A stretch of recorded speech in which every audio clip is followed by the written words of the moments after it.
Hello and welcome to Savva Talk Spurs. On this edition, we won't be talking about Tottenham only. We'll be talking about all 20 Premier League clubs. So welcome aboard, strap in, and we are going to talk about this summer, transfers, incomings, outgoings. And before we do any of that, I just want to say a huge hello to Devo from Mad Sports Network. Devo, how are you, my man? I am very, very good. It's been a while. But thank you for inviting me on. I'm looking forward to it very much. Mate, listen, always a pleasure. For those of you that don't know, Devo and I do have history. I think we went to college together when we were about 16. So yeah, mate, it's a love-hate back. You are sorry? About 5 or 6 years ago, that, yeah. Absolutely, mate. Absolutely. So look, Devo, listen, we will be joined shortly by Gav, also from the Mad Sports Network. But before we do that, just talk to me, give me a couple of minute overview, Devo, being an Arsenal fan. What happened? What's your overall feelings on Arsenal's season? And are you disappointed you didn't get top four, or were you in the camp of, well, we're not ready for top four? Where were you with that? I was disappointed not to get top four just because we were so close. I think that it kind of reminded me of the Emery season where we had it in our hands. We lost 3 games that we really shouldn't have lost. Brighton, Palace and Southampton, I think, on this run. When Emery was there, it was a similar thing. It was Brighton again, Palace again, I think, and someone else. And we thought, right, well, have we really learnt from that? Right. And so that's why it's a bit disappointing, because we were in the driver's seat and we bottled it, which is something we love to, label you guys as bottlers. But that's what we did. We bottled it. And did you go all Spursy on yourselves? Is that what happened? Yeah, in a way we did. But I also think it was just a case of, at the end of the day, we weren't good enough. We didn't recruit in January when we really should have, and it come back to bite us. Our squad was really thin, and we just kind of ran out of steam at the end. So I was disappointed in that regard. But at the beginning of the season, I said I want us to challenge for top 4, be closer to it than we have been. If we finish in the top 6, I'll be happy. Yeah, and that's what we achieved. So I think we're on schedule. I think Arteta's, what he's doing, you can see a clear picture of what he's trying to achieve, what his strategy is, the kind of players that he wants, the profile of player that he wants. Everyone's on the same kind of wavelength in the squad, and I do think that we're in positive shape at the moment. My only worry is, and we'll get into this as we go through the show, is that you would expect some of the other clubs in and around us to really do some real solid business and pick up, because some people were struggling last year that might not struggle this year. Yeah, absolutely, mate. Look, we'll get into the transfer ins and outs when Gav finally decides that he can log in. Before we do that, I mean, look, from a kind of general point of view, are you expecting this summer to be one of the busiest ever, if not the busiest ever? For Arsenal or in general? In general, just in the Premier League. I think, maybe, because look, City have made big business already. Yeah. Liverpool have got a lot of business one way or another. Yep. Whether that's outgoings or incomings or whatever. Chelsea aren't going to sit still. We don't know what's happening with Chelsea from the top. We don't know if they're going to be allowed to do much or whatever else. United are obviously going to be active. You'd expect Newcastle to make a splash. So there's going to be a lot going on this summer. I think it's going to be an interesting summer. Let's put it that way. Yeah, absolutely, mate. I mean, look, let's crack on without Gav when he joins in. So, guys, listen, for everybody in the comments, I can see all the usual faces or the usual handles for those of you that don't like putting your face like mine on the internet. I'm so much hated, I don't care anymore. It's just like everyone knows it's me. Who cares? So, hello to all of you. What I would say, any questions, please get them in and we will answer them as we go through the show. But please keep it related to what we're discussing. So look, Devo, I'm gonna put up some teams and then we're gonna talk about what's going on with that club. So I've tried to do a little bit of research. I know we're early doors in the transfer window, which I don't actually think is even open, but we know what's happening. So let's crack on. So the first team I wanted to bring up is everybody's favourite, right? This is everybody's favourite football club, Manchester United. So I don't even know why I said that, to be honest. Look, Let's have a look. Man United are in a complete mess, right? I think it's universally agreed that how they got Europe, I don't know, because they are absolutely shambolic right now. They're in a position where they've just lost Pogba to a free transfer, Matic to a free transfer, Cavani to a free transfer, Lingard's going on a free, Mata's going on a free, Lee Grant, all right, I know he's not. Lee Grant's retired. Yeah, New he's manager now. coming in. Talk to me, Devo. How much work have Man United got to do? And are any of those players I've just named, are any of them actually going to be a loss? No, I don't think any of them will be a loss, to be honest here. Pogba, for all the talent that he has, and we all know how talented he is, A, he wasn't on the pitch enough for United. B, he didn't show up enough for United. They couldn't get him playing consistently well. So I don't think he'll be a loss. What I do think is, a good symbol of how poor Man United is run is that they've had Paul Pogba twice and not got a transfer fee for him at all. Spent 100 million on him. They've not received a transfer fee for Paul Pogba. He's left there twice. That just shows how much of a shambles that club is at the moment. Also, just quickly, just let me cut in on that, Devo. Paul Pogba, I mean, this guy absolutely divides opinion, right? I think I speak for all football fans when I say there's no doubt the boy can play football, right? Oh, yeah. There is bundles of talent in him, but what is it? Is it attitude? Is it ethos? Is he just a kind of victim of the modern day footballer? Why do we not see him reaching those kind of peak levels? What's going on? I think it's a tough one because, as you said, we know Paul Pogba is immensely talented, like amongst one of the most talented footballers in the world. He's up there in terms of his talent. But I don't want to say it's his attitude because we've seen him in the World Cup. We saw what it was like with the French national team, and his attitude was spot on. So I think it's just Man United, there's a toxic atmosphere there. And I think he had a lot of scrutiny on him, a lot of eyes on him from the moment he stepped into Man United till the moment he left, and even beyond. There's a lot of scrutiny and a lot of people talking about him. I think he struggled with injuries at bad times. When he was starting to find his feet, he picked up niggling injuries. He had the fallout with Mourinho. There's all sorts of different things happening. And I also think Premier League isn't necessarily the best league for him.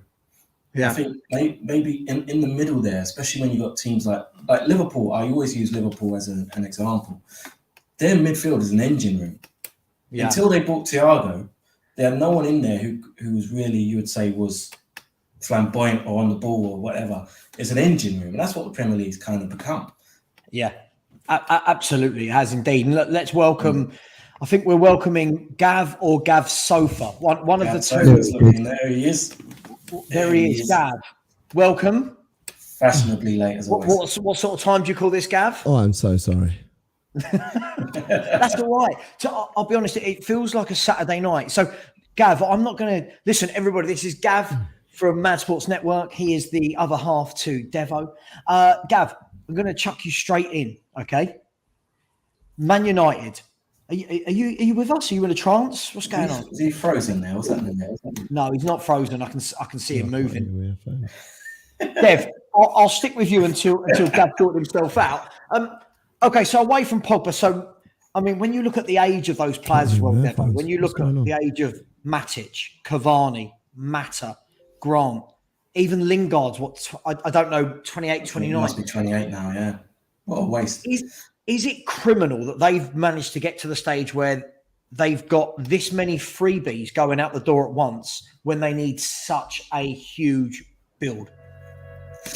Not really, because for me, I think a lot of those players should have been moved on a long time ago, to be honest. Yeah. I think if I was a United fan, I would be quietly optimistic because I think they've got good young players. They've just won the FA Youth Cup. Mm-hmm. They've got some really good young players coming through. They've got a manager now who is used to bleeding through young players, successfully done it at Ajax. Yeah. And I think in this transfer window, don't give me any big marquee signings. Don't be getting names just to put them on the back of shirts. Sign players who are going to fit the system that the manager wants. You don't have to be big names. You could go get players from, I don't know, Eredivisie or Bundesliga who may not be your household names, but they're going to do a job. Yeah. So I think they are in a mess, but I'll be quietly optimistic if I was a United fan moving forward. Okay, Gav, are you with us now? I am, yeah. Welcome. Sorry, the thing is, welcome to you. Welcome to you. I was 4-1 up, right, in my game, and it was 10-9. I was like, piece of piss. I've got this, right? And then it was 4-4. I was like, come on. I beat him 5-4. So dartist, absolutely. That's all that matters, mate. Gav, I'm coming to you. A couple of people in the comments are mentioning about obviously Ten Hag joining Man United. He's joined. He's there now. Listen, has he got his work cut out? Is this job too big for someone like Ten Hag, who's only ever managed in the Netherlands? Or is this what Man United needs? Someone with an ethos, someone with a structure, and someone who'll come in and go, I know exactly who I want to buy. Where's your head with that? Yeah, he's only managing the Eredivisie, but you got to remember he was also a technical director at Bayern Munich when they were doing bits as well. Yep. So he's got. Oh mate, I'm just asking questions. No. It's true. I'm just answering what's put in front of me, innit, Sav? You know what I mean? So, at the end of the day, in terms of mentality, in terms of mindset, the guy has got everything that you need. Man United needs someone who's got got that mental control as well as got tactical know-how. And I think that he is that guy to deliver that. The issue is Man United has been rotten for the last 8-9 years. They've won a couple of trophies in that time period. Don't get me wrong, but they also need someone who's got that, that mental grit. And I think he has got that. I don't think he's going to take any prisoners. I think the egos that are there at the club at the moment, one of them has left, but there are still other egos there. I think he will nip that in the bud early, and a little bit. I don't want to say he's anything like Arteta because he's not. He's way better. He's clear of Arteta, but at least what Arteta did was he was like, right, you've got a bad attitude, you're leaving, get out. Right. I don't care if our squad's thin right now, and I feel that is the only way that he's going to be able to go around doing things in order to make things happen at Man United. And having Steve McLaren there, I think is also a massive benefit as well, because we all know Steve McLaren as a manager is shocking, but as an AM, as a coach, he is solid. And if you ask any ex-player who was who's worked under him and said who's the best coach that you've had or the best assistant manager, they will all say Steve McLaren. Yeah, listen, I completely agree with you. Let's talk about Man United incomings then. Look, we all know that Ten Hag plays a style of football. And I think if I was a Man United fan, I think you said it just now, Devo, there's reason to be cautiously optimistic. My question to you is, what type of player is he going to bring in? And how quickly, how easily is it going to... That's terrible grammar, awful grammar. So sorry. We went to the same college. Hope your grammar's not mine. Oh, mine's 10 times worse, mate. Yeah. How easy will it be for him to implement that system like that? Or are we going to need to see a year? I say we, football fans, are we going to need to see a year from Man United where it's going to be some games they look great, other games they look, kind of hit and miss? Oh, yeah. No, it's going to take time. Of course, it's going to take time. The problem that Man United have is almost similar to the problem that Arsenal have, is that, you can't take your time because you need to get top four. United need to be in the top four by the end of next season. A club the size of United can't be playing Europa League again and again and again. You have to get into the top four. And the problem is, whose place are you going to take? It literally comes down to Spurs, Arsenal, United, and then whoever else decides to join the party, whether it's West Ham, Leicester, Villa or Newcastle, wherever it is. So it's going to be hard, but you have to give him time. There's no point in you bringing him in, telling him implement your system, implement your ethos, and then kicking him out 6 months later. Makes no sense. You have to give him time. Okay, so Gav, I mean, the big one being talked about at the moment is an 80 million fee they're talking about between United and Barcelona for Frankie de Jong. Now I'm a big... Pardon? Give him 100. Give him 100. I think he's a quality player. can you see, for me, as soon as I saw that, I thought they're going to replicate that Ajax midfield of De Jong and Donny van der Beek. So 2-part question. Is De Jong, I know the answer, but is De Jong going to be a good signing for them if they can make it happen? And are we now going to see the Donny van der Beek that we saw prior to joining Man United? Potentially, but guess what Man United need? Defensive midfielder. Yeah. Shock. They've needed it since, 2012? Yeah. They're still not addressed it. They've tried so many different things, so many different systems, so many different styles, and they've still, they've failed. Irrespective of who they've had in midfield, they've had some world-class players in midfield. They've had some dross in midfield as well, don't get me wrong. Yeah. The last half decent one that they had was Herrera. And he was on his day at Man United, unbelievable. But sometimes he dropped a couple as well. You know what I mean? So I just feel that the game that I remember, and Herrera doing massive bits was against Chelsea, where it was wherever Hazard goes, follow him. Yeah, literally, he's gone for a shit. Follow him. Give him a couple of sheets of That just makes me think of Eric Dyer. When you talk about players leaving the pitch for a shit, it just makes me think of that time Eric Dyer needed the toilet during the game. Yeah. But Jason Punching. But no, I think Jason Punching. That's the one I thought of. Yeah, but I just think, I think he can go in there and do a job, and I think he's a world class player. I really do. Frankie De Jong. Can he do it at Man United? Yes. Has he got someone who's going to be able to do the dirty work behind him? No. So then he's going to be exposed, i.e. Pogba. Yeah. Understood. Okay. I want to move on to the next club now. Otherwise, we could probably talk Man United all night. If you are in the comments, please feel free to put a question in. Join in. Tell us what you think about the clubs that we are talking about. I know it's Savva Talk Spurs, but you've got to talk about all football. You've got to keep current and keep up to date. So get in the comments and please hit the like and the subscribe button. And thank you for getting me to 500 subscribers in 5 weeks. I do appreciate that. Trying to get back to I want to get back to the 10,000 I was at before. So let's make that happen. Lads, the next club, I would like to say it's random, but it's not, because obviously I've put this in order. The next club we're going to talk about is a club that they do bits. Okay. I'm going to talk about Aston Villa. I'm just hoping that any of them I've put in I've not spelt wrong, because that would be really embarrassing. Again, in the comments, tell me what you think about Aston Villa. So look, let me start with you, Devo. So last year, Aston Villa made a few signings. They got new owners. They made a few signings. They made a couple of very good signings again in January. For me, I think the difficulty that they had last year was they went from this identity of Grealish was out wide on the left and either kind of El Mohammadi or Traore out on the right, to now they seem to have gone to a narrow team to try and accommodate both Buendia and Coutinho. But they keep buying players that on paper, the famous paper, look good. So Coutinho at 18 million, Kamara on a free transfer, Diego Carlos for 27 million, Tarkowski maybe. Talk to me about Aston Villa, Devo. Are they good players coming in?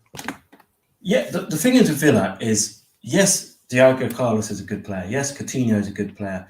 Yes, if they get Tarkowski, good Premier League proven centre-back. The issue is you're signing these players who are coming towards 30 years old. I'm not saying they're going to be bad, but you're signing these players on big wages towards their 30s. If it don't work out, you're not going to be able to sell them on. You're going to be stuck with these players for 2-3 years who you're trying to shift off. You've got a really good youth set up at Villa. You've got some really good players there already. Enzri Konsa is a brilliant centre-back. Doesn't really get as much love as he should. Tyrone Mings gets all the headlines for some reason. So who is Diego Carlos coming to play instead of? Are you going to stop Konsa from playing? You just signed Chambers. Is Chambers not going to be on the team? Yeah. So you're stockpiling players, really, is what you're doing. And I haven't seen anything from Steven Gerrard in that Villa side that makes me think he's the right man to move him forward. Do you know what, Devo? Spot on. That was going to be my question to the man below you in that little box below you. Gav, Steven Gerrard. Now, for me, lots of people wet themselves about this guy as a manager. Now, I feel like he's gone in and done a terrible job at Villa, if I'm honest. I look at them and they finished 14th. He had wonderful talent there in terms of Traore, Bailey, Buendia, Coutinho, Ings, Cash, Digne. I mean, Martinez in goal. Am I right in saying if this Villa squad, with the money they're pumping in, had a proper manager, don't shoot me, would they do better? I said anything. Would they do better? Or am I being harsh on Gerrard? No, I think I see it two ways because at the end of the day, Gerrard is still a new manager. Let's be honest, right? Yeah. He did a great job at Rangers, but it's Rangers. Right. It's a two-team league. You know, if you're getting pegged by pipped, I should say, should be pegged. It's after 9 o'clock. By like Aberdeen and like Hibs and all them man there. Yeah, like then you've got a serious issue. That isn't going to happen in Scotland. So you're guaranteed second spot before you even wake up. So he's come to Villa. The Premier League is a different beast. We all know that, but it also takes. You also have to give a little bit of time, and it takes people to time to adapt. People go, but Chelsea. But that's Chelsea got riches galore. Yeah, Villa have got a good side. But they finished 14th. But if you actually look at the point difference, it's not actually that far off. Anyone like in that sort of like 15th to 9th could have come anywhere between 15th and 9th. You know, if the results went their way, they could have finished 9th. You would have turned probably, not you, but like generalising, people probably would turn around and be like, oh, Steven Gerrard's done a great job. He's got Villa 9th place. So then when you look at it like that, it's like, just a couple of results. Tactically, I think he's got a couple of bits and bobs wrong. I can't think of the games off the top of my head, but there's been games where he's gone into it and Villa have just, they've gone all out for like 10, 15 minutes and then they've got nothing really going next. They can't really moan about injuries and that because most of their key players, in my opinion, have been around. Maybe like, who was like, but they were out like Ings for a bit and without Watkins for a bit. But then neither of those are 20 goal a season strikers, are they? That's true. I just think they've got a decent midfield. I love John McGinn. I love Douglas Luiz. I think defensively, as Devo said, Konsa is the guy, not Mings. So with these signings coming in, I'm hoping that makes a difference. But I feel that the league is getting tighter and tighter every year. So, next season, look, we've all been singing Palace's praises. I know we'll probably talk about Palace in a bit, but we've been singing Palace's praises, but look where they finished. You know what I mean? Yeah. So, it's that the leagues are separated. You've got the top two doing their own thing. You got third, a team will go into third and own it. Then you got fourth to sixth, that could be a different league. And then all the way down to like 14th or 15th. That is a complete mixed bag. Yeah. Couple of results. The 6 points switch around turns the whole season around for them. Okay. Just before we move on, we're moving on to Newcastle next, just so you know. Lots of reports coming out. You know me, don't believe any of them, but lots of reports saying that Tyrone Mings is going to Newcastle for 30 million. So hopefully what you've seen here is my link into the next club, right? Segue. Being the professional that I am, and big up to the 69 followers who are in the chat, 70 who are in the chat. If you haven't liked, please like, it does help. Let's move on to Newcastle then. So first of all, let me start with you, Devo. Can you see Mings going to Newcastle 30 million? And at the moment, Newcastle haven't sold anyone, let anyone go on a free or bought anyone. Obviously very early in the window, but this is a club that I think we're all expecting, right, to make huge waves. Now, I'm not talking about your Mbappes, I'm not talking about your Haalands, but are you expecting the next level now of player to come in to what they've already got? Yeah, kind of. I think, we've seen it with Villa getting Kamara, the pull of the Premier League. So Newcastle will be able to get players. You go into your clubs, you go into your Sevillas, and these kind of clubs in La Liga, go to France, and you're taking the best players or amongst the best players from these lot to improve your side. And I can see Newcastle doing that. Tyrone Mings has no business at St James's Park. I don't know why you'd spend 30 million on him. The only thing I can think of is that Eddie Howe managed him at Bournemouth, so he knows him well. He brought him to Bournemouth, I believe, and then obviously Mings had that horrible injury.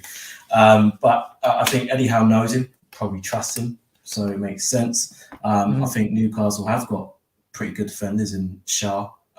He never seems to start, but I really rate him. Plays really doesn't well get enough love. Doesn't get enough love. Yeah, don't get enough love. But I think there is quite a lot that Newcastle need to address. I think one of them, the main guy that I've seen them being linked with, is Hugo Ekitike, the young striker from Rennes in France, who is a very, very good footballer. Broke out last year. Very young though, so it's a lot of pressure to be put on him. But I suppose when you've got Callum Wilson, if you could keep him fit, that gives a chance for Ekitike to kind of take his time and get used to the Premier League. Because Callum Wilson will score goals. You saw he come back and terrorised us at St James's last season. Really rate him. But I think there's a lot of work for Newcastle to do, because you can't be starting Premier League games with Matty Longstaff.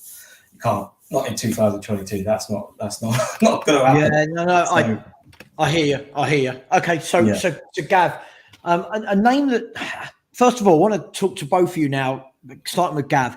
What type of names would you expect Newcastle to be going for now?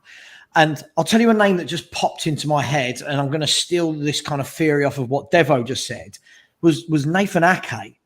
Just popped into my head in terms of played with Eddie Howe at Bournemouth, probably looking to leave, according to reports. Again, everything's a report, right? According to reports, he's looking to leave.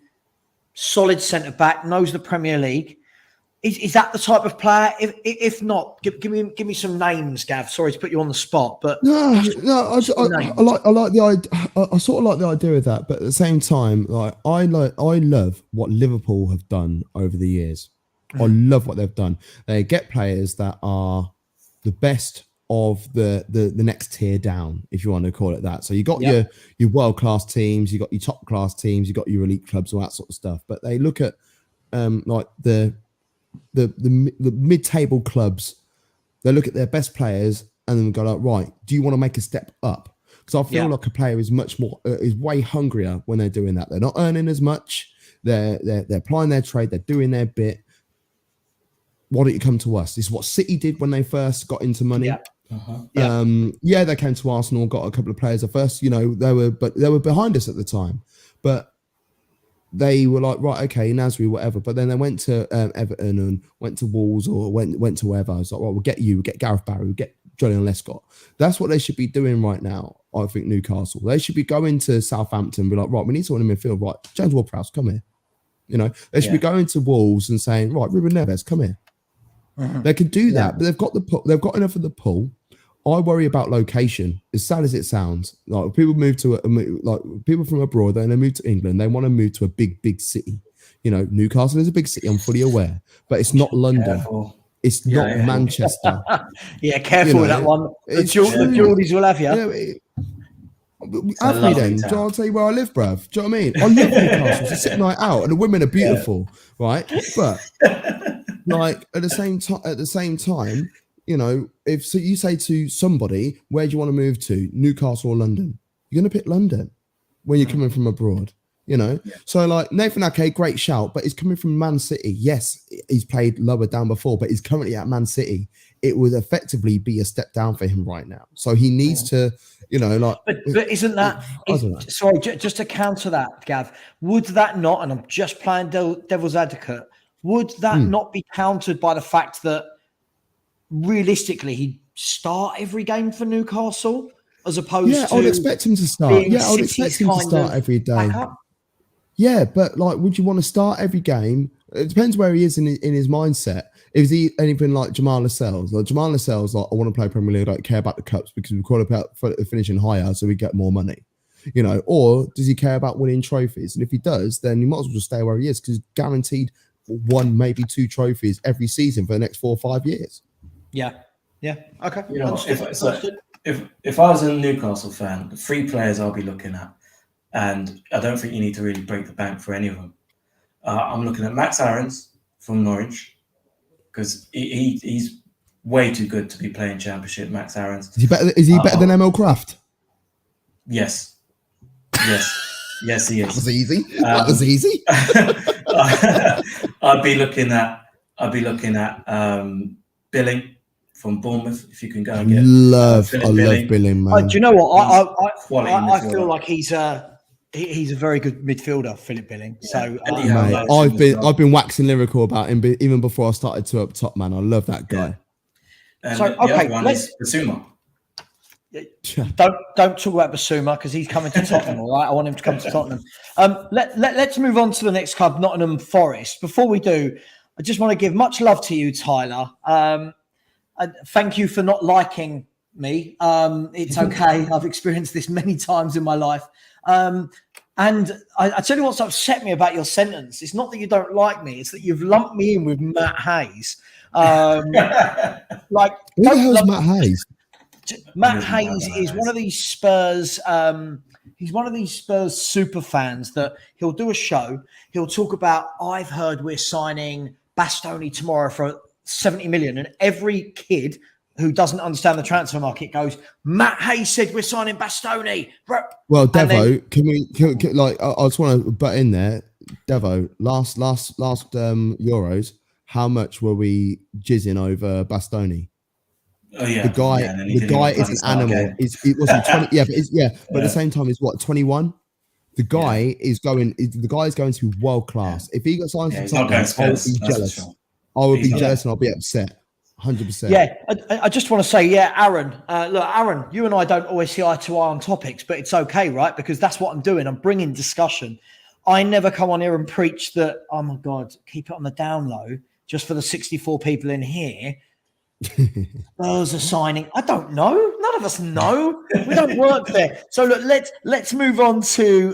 Before you run on, I just want to say something a little bit about Newcastle very quickly before we move on. Newcastle, it is still a rebuild. It still takes time, and also they don't have to worry about financial fair play because they've spent so little money over the last 10, 15 years. If they want to splash out, they can. But at the same time, I feel that Newcastle need to come at least, say, like 8th next season. And if they do that, then it's shot. Well, what if they finish in 10th in the end? Is it 10th?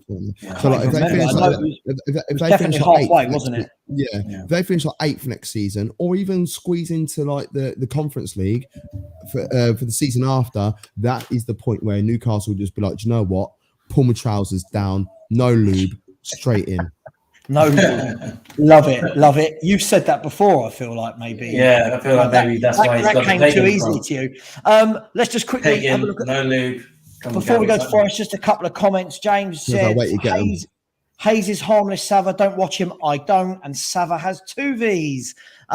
Ian, the Mad Darlow fan, welcome back. I hope that Darlington managed to get out of the Conference North next year. Good luck to you guys.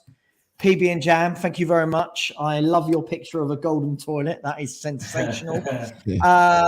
Grant Davidson is in the house saying, yeah, you don't like Savva, yet you're sitting listening to him. Fair enough. Why you don't rate me is because you said Cucurella and Jed Spence would improve Spurs, and you said Spurs have world-class starting 11. This is how we're going to block this guy, because anyone who knows me knows that I absolutely can't stand this 11 and I don't call hardly anyone world class. So let's. Cucurella's brilliant though. Cucurella's brilliant, and Jed Spencer's got high ceiling. Gab, you know me. You know me. For me to turn around and call a player world class, right? They have to be anyway. Nottingham Forest, guys. Nottingham Forest are back, right? Nottingham Forest are back. Okay, it's been 23 years. 23 years. First of all, can we just a little clap to Steve Cooper, because what a manager. Manager of the year, hands down. What I don't understand, right, is that Steve Cooper's taken over from Chris Hughton, and let's be honest, if you're Chris Hughton right now, you're going, what the fuck's happened there, right? They were bottom of the table, and he's taken them right the way through to the Premier League. On a side note, I don't want to get into this, but it just upsets me that managers like Steve Cooper, when a Premier League job comes up, would be overlooked because he's in the Championship in English. But look at the job they do. Anyway, let's have a look at at Nottingham Forest. So they've not signed anyone yet. What I wanted to discuss with you two about Forest is what's going to be more important, and you can't say both. Is it going to be the caliber of players they bring in, or is it going to be retaining the services of Jed Spence again and keeping hold of Brennan Johnson? And maybe James Garner as well. Yeah, Garner's good for that as well. I think what teams have done historically over the years is just this is the same word, historically over the years. I didn't need to say that. What teams have done historically is right. Let's pump all this money that we just got in to get in the Premier League, get a load of dross. They need to be astute. They need to be smart with it. Have a look at a couple of teams that didn't come up. Like, I'll tell you what, if they're struggling at left back, why don't you go to Huddersfield and say, oh, can we have Harry Toffolo off you, please? You know, why don't we have a look at teams like players that, a couple of players that have come down, Emmanuel Dennis, like, he's staying at Watford? Oh, do you want to come over here? So like, they should probably have a look at that rather than just getting a load of like washed up players or just spending 100 mil like what Fulham did last time they came up just to go back down. I think that's very important for them to do. Yeah.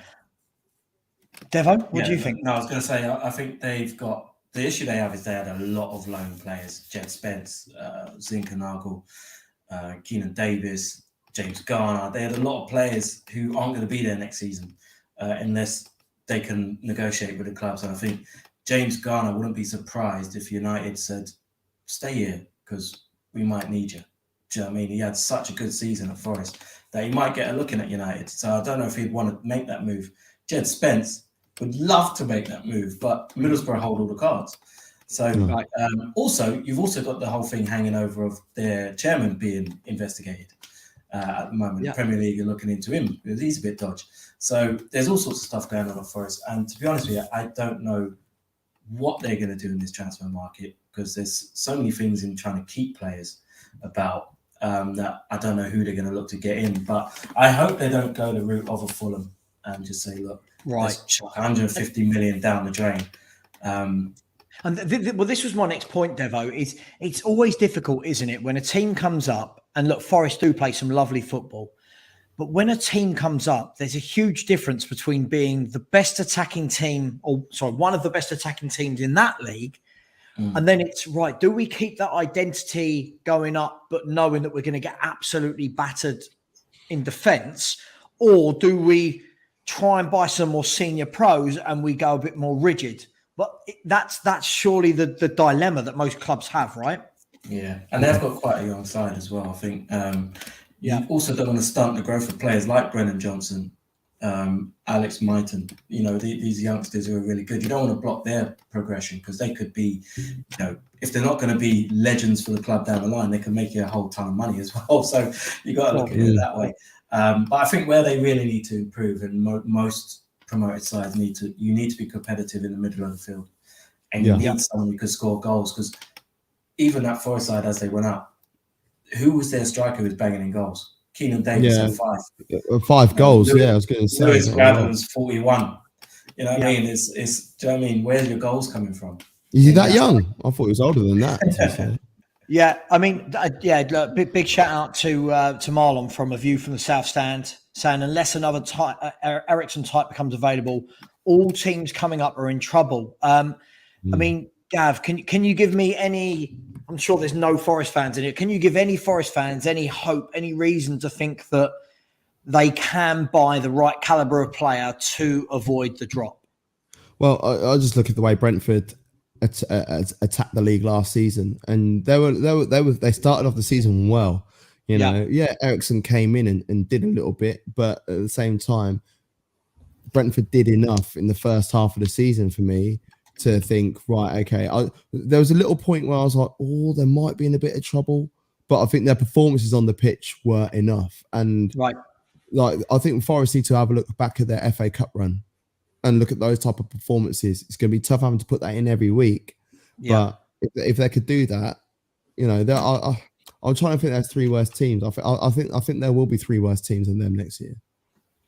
Yeah, sorry, I'm just going to block my.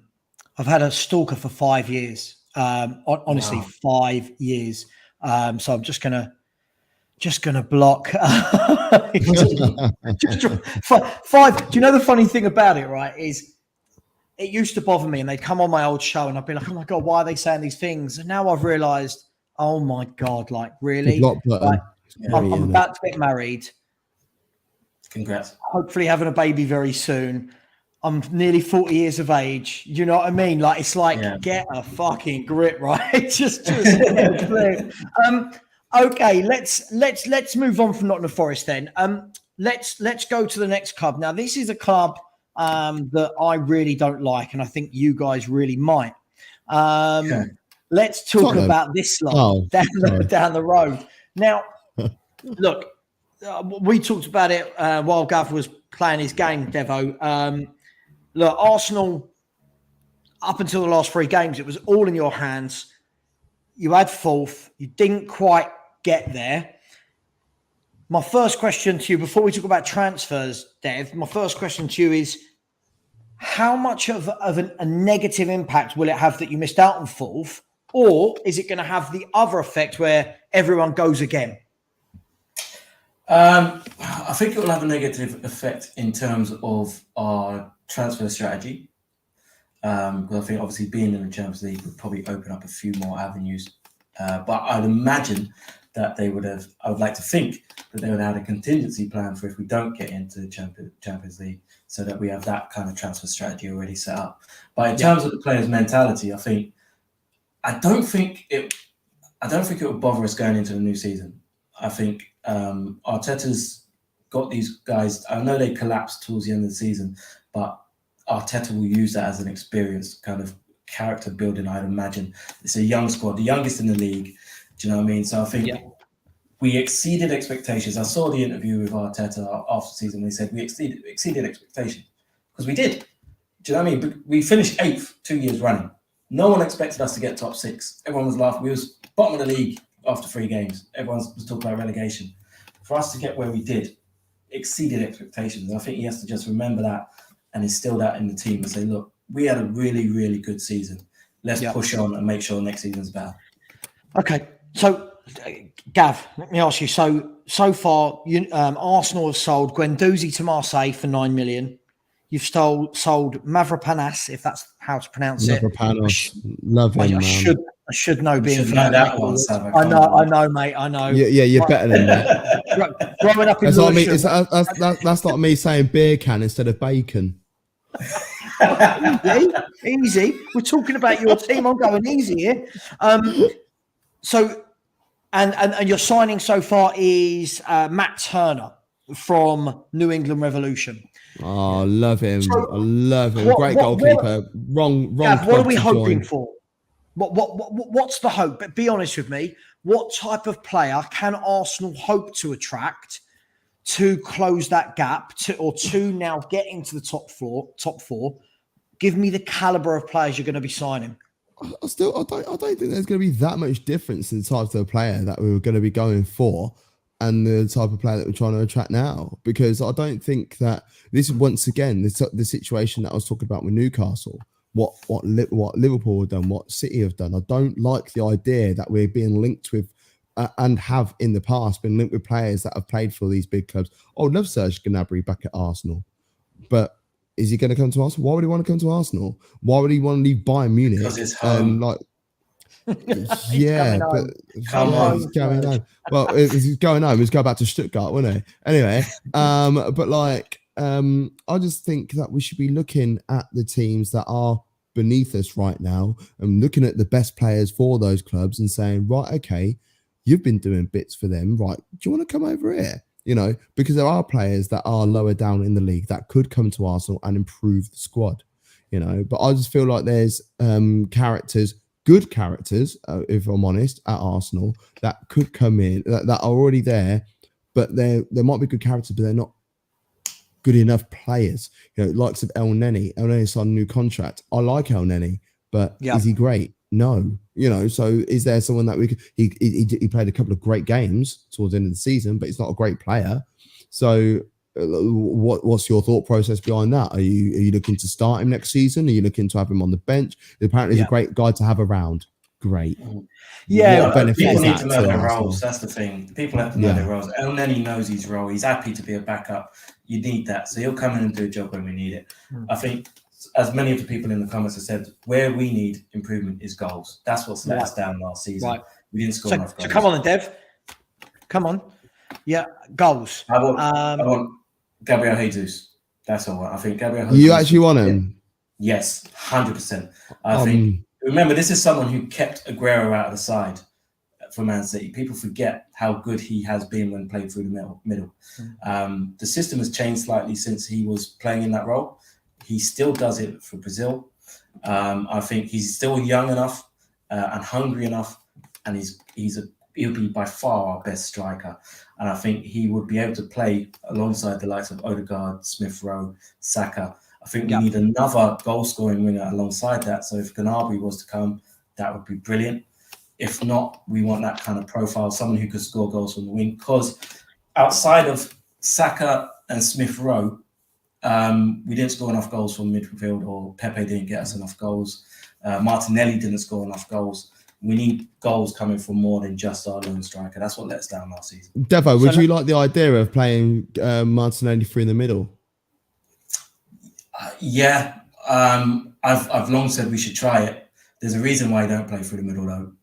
I think he's not sharp enough in front of goal for me. He misses too many chances. Is that because he's not put in that position enough? Maybe it'll come. It's like the night, like which comes like chicken and egg situation. Yeah, it might be that. But yeah, we need a goal scoring striker. Let me both ask you this. I've seen a few people have said this. Now, I'm not saying I agree. I'm impartial. I'm sitting here. But how true do you think this statement is, or not at all? Does anyone want to play for Mikel Arteta? Well, I mean, we just signed Ben White. We just signed Odegaard. We signed, who else have we signed while he's been there? Partey. So we signed quite a few players since Arteta's been there. So I'd say, yeah, people do want to play for Mikel Arteta. Okay. I think when people sit down and actually listen to what he's got to say, it might be selling the dream. It might not be. But the way he comes across, the way he talks about it, I think people do want to. I think sometimes my issue with Arteta, he tries to overcoach. Sometimes you need to let some of these players just like let the shackles off and do their own thing within reason. Yeah. Just give them rope and let them hang themselves. That's what I think. I think he tries to tell every single person to be in this position, that position. Like as the game goes on, it's a bit much. Can I just say, listen, I'm going to bring a bit of, obviously everyone in the comments, most of them are Spurs fans, right? So I'm going to try and bring a little bit of sensibility to this. For as much as Spurs fans will go, oh, Ben White is shit, and Odegaard's shit, and this player's shit, and this player's shit, we finished 2 points above you. 2. So you know me, lads, I'm not one of these fans who goes, oh my God, we are miles better than Arsenal. Not yet, because 2 points... Getting to the last game of the season, it for me shows that there wasn't that much in it. Now, my worry would be if Arsenal got a goal scorer, right? That for me is what will take you guys to the next level. Can you guys give me any names of who's a striker that you're realistically that's going to come in? And I don't mean a 10 to 15 goal striker. I mean where's your next peak Aubameyang? Where's your next Ian Wright? Where's that coming from, lads? Well, the guy that I wanted is just signed a new bloody contract, hasn't he? Patrick Schick. I wanted him from Leverkusen. Oh, yeah. Really wanted him. Yeah. The problem is I don't think there's many top goal scorers in the game anymore. I really don't. When you look at the likes of Lewandowski, Haaland, there's not many. When you drop down to the next level of striker, there's not many who are going to get you 20, 25 goals a season. It doesn't happen. So for me, looking at like a Jonathan David at Lille, I think if you was to give him a run through the middle, he could probably do a job. But I can't look past Gabriel Jesus. That's been put in my head, and I like the idea. I think it fits. I think he fits the profile of the kind of player Arteta wants in terms of age, in terms of output. Nunes, I'd have either of those. Nunes or Martinez, I'll take either of those. I don't want Darwin Nunes, man. I don't think it's all that. Only game that I've seen him physically watching the games, I don't feel like he offers enough to join any big club. I genuinely don't believe that. It's not a case of I don't want to Arsenal. Like if Man United was to sign him, I'd be like, I don't see the point. If Spurs would sign him, I don't see the point. If it goes to Man City, I don't see the point. I genuinely don't think he is all that. Stats wise, tell you a whole different ball game. But if you sit there and watch 90 minutes of football like I do, like I play darts and watch football and look after my kid. I don't do anything else. You know, he works as well. He works. He's got a job. Yeah, but I work from home, so I've got the telly on the background, haven't I? So like, I'm watching football. I don't see what he brings to any club of a high stature for him to have his name bandied about that way. I don't see it. So here's a question to you: if you do get a goal scorer, I'm talking a guy who can bang in 25 goals a season to add to what you've even got, right? Do you see yourselves in the top 4 conversation for next season, or do you think there is a lot more needed? I do. If we keep a back 4 fit, if we have got Tommy Asu at right back, we've got Tierney at left back. You know, our defensive pairings, they might even look a bit shady at times, but even in the shady games, we've kept clean sheets. You know, we haven't like. There's been so many years over the last like 4 or 5 years where there's been games we've been absolutely pammed at the back. We're not seeing that as much. We're just not offering anything going forwards. Yeah, you know, that's the issue. Like the build-up play, fine. No end product. Change that. Different chat. Last question, Devo, before we move on to a neutral team. I think we can all agree that the next team is Brentford. So before we move on to Brentford, who are neutral, can I just ask, there are 70 people in the chat and I have only got 41 likes. Come on, people. We can at least get to 50 likes. So last question to you, Devo. Lots of talk about Gabriel Jesus. You mentioned him just now. Premier League experience for the last 5 years. He's got nearly 100 goals for City in 240 odd games. Can play anywhere across the front line. Pep Guardiola, who I think might know a thing or two about managing, trusts him. Do you think if he came to you that could be him off the leash, knowing that, hang on, I'm the main man now. I'm no longer the guy that plays when so and so's injured or gets 20 minutes here. I'm the main man. Do you see that happening? And how many goals would you expect from him in the league? Yeah, I think he would. It would be beneficial to him, advantageous to him, to know that he's the main man. As I said before, this is someone who kept Aguero out of the side when Aguero was fit. It's not that Aguero was unfit; he was fit and holding bench for Gabriel Jesus when Jesus was 19 years old. You know, I think there's a top player in there. I've not seen anything over the years to suggest that he isn't. I think when you look at it, you look at chances created. Odegaard was 3rd or 4th in that list. Yeah, and you think with Odegaard doing that, and you take away the goal scoring responsibilities from a Saka or Emile Smith-Rowe, and you say, look, just play your natural game. Neither of you are natural goal scorers, but we're pinning all these hopes on you to get our goals. I think it could free up a lot of players, not just Jesus. But it could also unleash Odegaard, unleash Saka, unleash Emile Smith-Rowe, unleash Martinelli. I think it could be the cog that's missing in our attack. Yeah. Okay. Let's move on. I feel like it won't be balanced while we're talking about Arsenal because Spurs fans are making it sound like we finished 30 points clear of you. And let's be fair, you guys should have got 4th if you hadn't messed up at the end. But anyway, moving on, we are going to look at this team. Now, I think everyone can say that Brentford have just delivered the perfect model, and big up to you, Keenan, as well. Big up. I like being bigged up. It's nice. Brentford have just delivered the perfect season in how to come up and stay up. They've got a lovely way about them. Their recruitment is absolutely phenomenal. They don't have an under 23s team. You know, they go out and they play friendlies against teams from Spain, from Norway, from Denmark, from where, and they pick players up that they play against.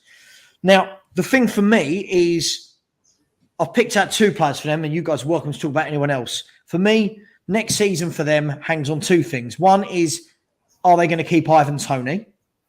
And the second is going to be, can they retain the services of Christian Eriksen, who went there and completely transformed their season? So I'll start with you, Gav. Eriksen and Toney, what are we saying? Is there anyone else that they have to worry about? I used to babysit that little bastard. Who? Ivan Toney. Honestly, like he used to play CDM for school. He's in the same school year as my little brother. And I used to babysit him. He was okay. And then they lobbed him up front for Northampton Town once in a FA Youth Cup game against who was it against Shrewsbury. Bagged that trick. And it was like, oh, okay, you can play at top, can you? All right. And then there was an injury at Cobblers and he got thrown into the first team and he started slapping. I was like, why? Little Ivan, we call him, even though he's now 6'5". Madness. Ivan Toney, he could stay at Brentford, and if he did, I don't think it'd be a bad decision at all. He's happy down there. Could he play higher up? Yeah, I think he could.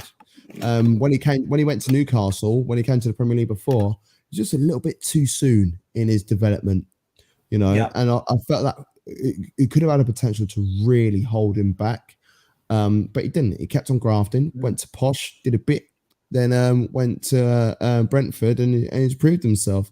I think he is a Premier League striker. I really do. If he was to go back to Newcastle now, I think that would be a statement of intent from Newcastle. For Brentford, if you've got the money, just give him whatever he needs to retain his services right now. Eriksen he can play forever he likes, can't he? Yeah, he's still got it. He's proved himself. He's proved himself fitness wise. He's good. He's got the thing sorted out in his ticker. Obviously keep an eye on it. I mean, look at Daley Blind. He's still playing top level stuff. You know what I mean? Yeah. So then, if Eriksen is on the same sort of vibe right now, Eriksen can literally go play for pretty much any. He could sign for any club in the world. Literally could. Whether you start for every club in the world, different story. If he was going to Bayern, Real Madrid, whatever, he might not start, but he would be a great addition to those sides. So why aren't Tottenham looking at going back at him? Oh, we don't play the right system. Well, we'll just sign him anyway. Yeah, do you know what I mean? Any Tottenham fan that says that don't want to take Christian Eriksen apart from health reasons, for no other reason, you're a friggin' liar. Tell you that. Yeah, much. I agree. That was amazing. My thing for Eriksen. So I was just going to say, Eriksen. I feel like it'd be nice for Eriksen to show some loyalty to Brentford, though, because it's not easy to take a chance on someone who suffered what he had, and it was a big move for Brentford to bring him back in, and I think it'd be nice for Eriksen. I mean, loyalty is not really something that we really speak of much in football anymore. But it'd be nice for Eriksen to say, look, I'm going to give you a full season in the Premier League, and then we'll discuss that afterwards. For Ivan Toney, if I was a Brentford fan, Brentford more than anyone know how to sign strikers. So if you were going to cash in on Ivan Toney, I'd say go for it, because they just seem to churn out nines. Ollie Watkins, facts, do you know what I mean? Toney, all of these guys, they're Premier League quality strikers. They had them in the Championship. They know how to find a striker. So I won't be too worried. Yeah. Okay. Just before I ask one last question on that, just quickly want to go back and say, Golden Boot, this is the problem with Savva. Savva with a capital S next time, please.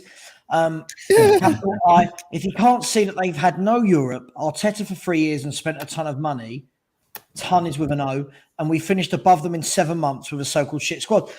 I hate to break it to you, Golden Boot, Susan.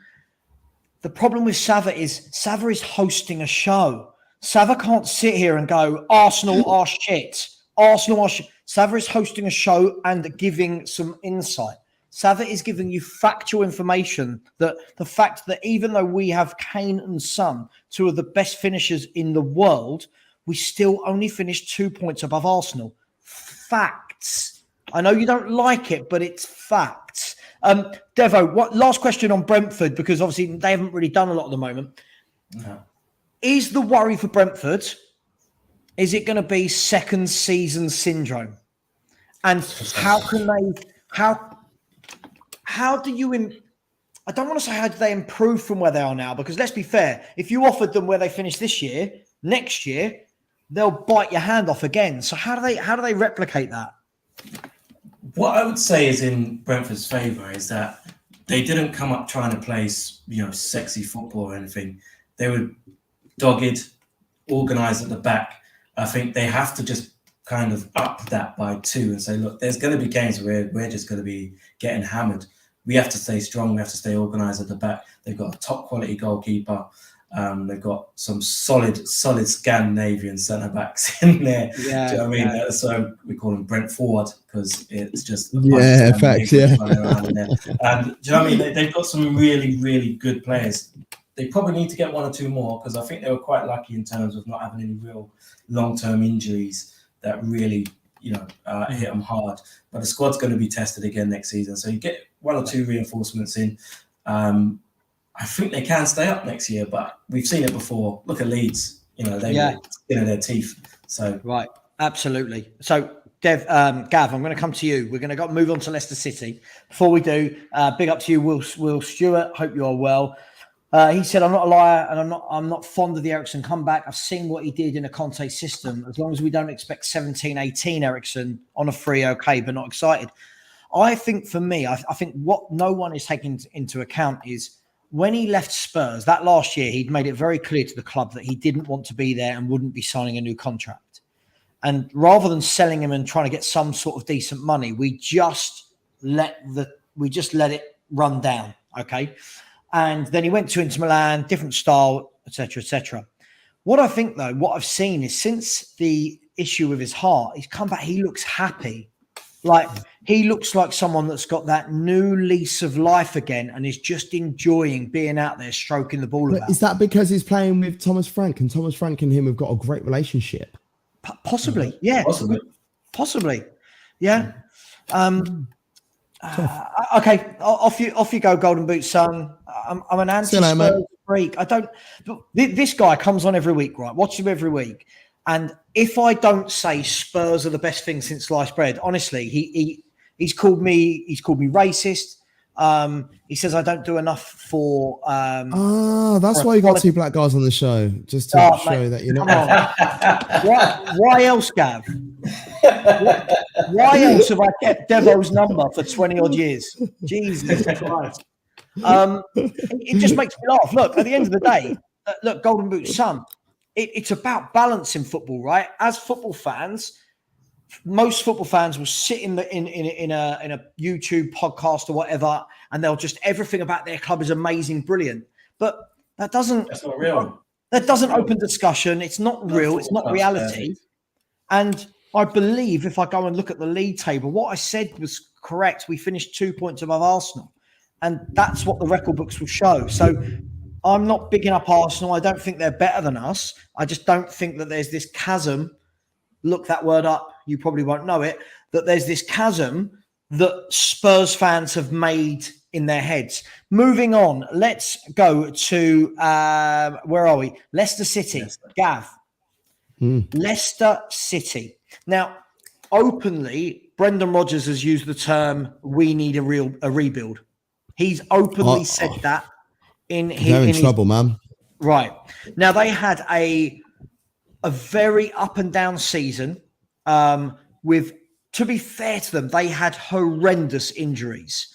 They came on very, very strong at the end of the season. They've got some very good players. But what do you see for Leicester City? What does a rebuild look like for them? And can they keep hold of Tielemans, Maddison, Fofana? I know that was a lot of info, but go. There's been a couple of kids that have come through that are doing bits. Look at the likes of Luke Thomas. I'm really a big fan of him. Dewsbury Hall, great venue, by the way. He's like 23. So it was like, oh yeah, they've got young kids coming through like Dewsbury Hall. No, he's old. He's one of the older ones. They're about to release him last season, and then like injuries and stuff got in the way, which made him retain his services there. Great player. Harvey Barnes, great player. Jamie Vardy on his way out. age-wise. You know, he's not going to be able to be as explosive as he was before. So they're going to Have either you seen his goal record this season though? Vardy. Well, goals, Yeah, he still scored goals. Vardy Yeah, started 25 Premier League games, 15 Premier League goals, and he's only like 49 now. Like, like it's like the same age as really. the Queen, isn't it? But like, I just feel like as the league is getting quicker every year, sure, the way that he plays, is he able to maintain that? No, not for me. Maddison, his goal contributions over the last 2 years, you know, if we're going on the stat lines, have been unbelievable. He's the highest Englishman, isn't he? Like, I think in terms of goal contribution for games played or whatever. From midfield, still can't get into the England side. Is that an attitude thing? Matt, I will never understand that. I will never. I love Maddison. I love him, but like, what's that tell me? Like, is he going to be able to hang around there for a little bit longer? Player wise, yeah, they've got decent players. Look at lots of Ndidi, but man can't stay fit. You know, Amate is like a B-Tech version of him, and I wouldn't say B-Tech is a Sats version. Is even lower. So I just think, are you able to? Is that the type of person that? Because people, when I'm already looking at things right now, saying, predictions for league positions for next season, people are putting Leicester top 6. No, not at all. If Leicester were to finish bottom half of the table again, or in around that area, I would fair enough. If they're in a relegation battle, I would not be surprised. Genuinely wouldn't be surprised. Yeah, I don't think they'll go down, but if they were finishing if they were doing what Everton were doing this season, it would not surprise me inside. Haven't they got too many good players? Now listen, I'm going to shoot myself on the foot here. I know people have said that about teams before, but when you look at the likes of Harvey Barnes, Maddison, Ndidi, Sumer, Mark Albrighton, Dewsbury Hall, Chowdhury, James. Is it James Justin or Justin James? I never remember. James. Fofana, Castagne, Soyuncu. Surely, Gav, they're not going to be in a relegation battle, are they? Yeah. I think they will be. I genuinely think they will be. Shall I tell you why? Devo, tell me why Gav's wrong. Because last season they were distracted by Europe as well, and they done pretty well in the cups. They got far in Europe. They had a really small squad because of all the injuries. They didn't qualify for Europe this season. So I think they're going to have a lot less of a strain on the squad. And look at all the players that you named there. A lot of those players missed a lot of football last season. A lot of them. James Justin came back from a horrible injury. Castagne had a horrible injury. Pereira, who was one of the best right backs when he was fit, when he came in his first season, missed the majority of the season. So that's 3 right backs we've named who missed a lot of football in James Justin, Castagne, and Pereira alone. You look at Patson Daka in his first season, hit and miss. You'd expect him to be a bit better in the second season. Ian Couldn't get a look in. Could do better. You know what I mean? So they've got a really good squad. My only worry about Leicester is Brendan Rodgers. I'm still not sold on Brendan Rodgers. It seems like when the going gets tough. Neither is this guy. With you. Yeah, I think sometimes. Party after party is spitting facts in the chat, man. Yeah, don't tell him that. He gives me so much shit every week. Party after party. Okay, let me ask you guys then. So Leicester City. Last question on them before we're moving on to the champions of England. We're talking about this big rebuild. Not me. Leicester City are talking about this big rebuild. What do they need? Give me the 2 positions. If you were Leicester, give me 2 positions where you think, right, we need this and this, and we're good to go. Dugout and striker. Gav Matt going in with the guns. Yeah, I think for me, it's if you're going to sell Tielemans, which is looking likely, there's a lot of smoke there for there not to be any fire. I think Tielemans probably going to go somewhere or another. You need to get another central midfielder. I think centre-back Sonyoshu hasn't really done it. He was good at first, but he's been shaky for a couple of years. Johnny Evans is getting a bit older. Outside of those 2, Vestergaard didn't work. Yeah. They've been playing. I thought he would, Devo. I thought he was going to work. He's one of those players, as I said, but I keep saying it. One of those from the lower league side, a team from lower in the league looking to make that step up. And Vestergaard, he was putting in performances at Southampton. Do you know what I mean? Like, is Salisu going to be the next one who does that? You know, Salisu is a great player. So let me ask you this then. Is it a case, and look, I'm sitting on the fence for anyone that's a go at me, not you two. Is it a case of that Leicester have been a victim of the injuries they've had? Because like Devo said, I can't remember a game this season where I've watched Leicester and I've gone, that's their 11. Like, do you know what I mean? That's the full strength. They've constantly having to play like Ndidi or Amati at centre-half, you know, constantly having to play these young kids at fullback rather than Castagne and Pereira. Yeah. I'm just playing devil's advocate. Could it not be a case that they get them fit next season, no Europe, that they're back in that mix for the top 4, 5, 6? I think so. Personally, I think they'll be in and around top 6. Okay. I think West Ham are gonna do bits again. I think Palace are ready to improve. I don't think Southampton are going to be as bad. Like they. Brentford, can they do a little bit? Leeds going to be like, oh, okay, we've messed up here, but now we're going to come back. Jesse Marsh doing bits. Do you know what I mean? I think there's enough teams in the middle of the like Everton aren't going to go through that again, surely. You know, I'll loll at Everton a lot. Like, they're embarrassing.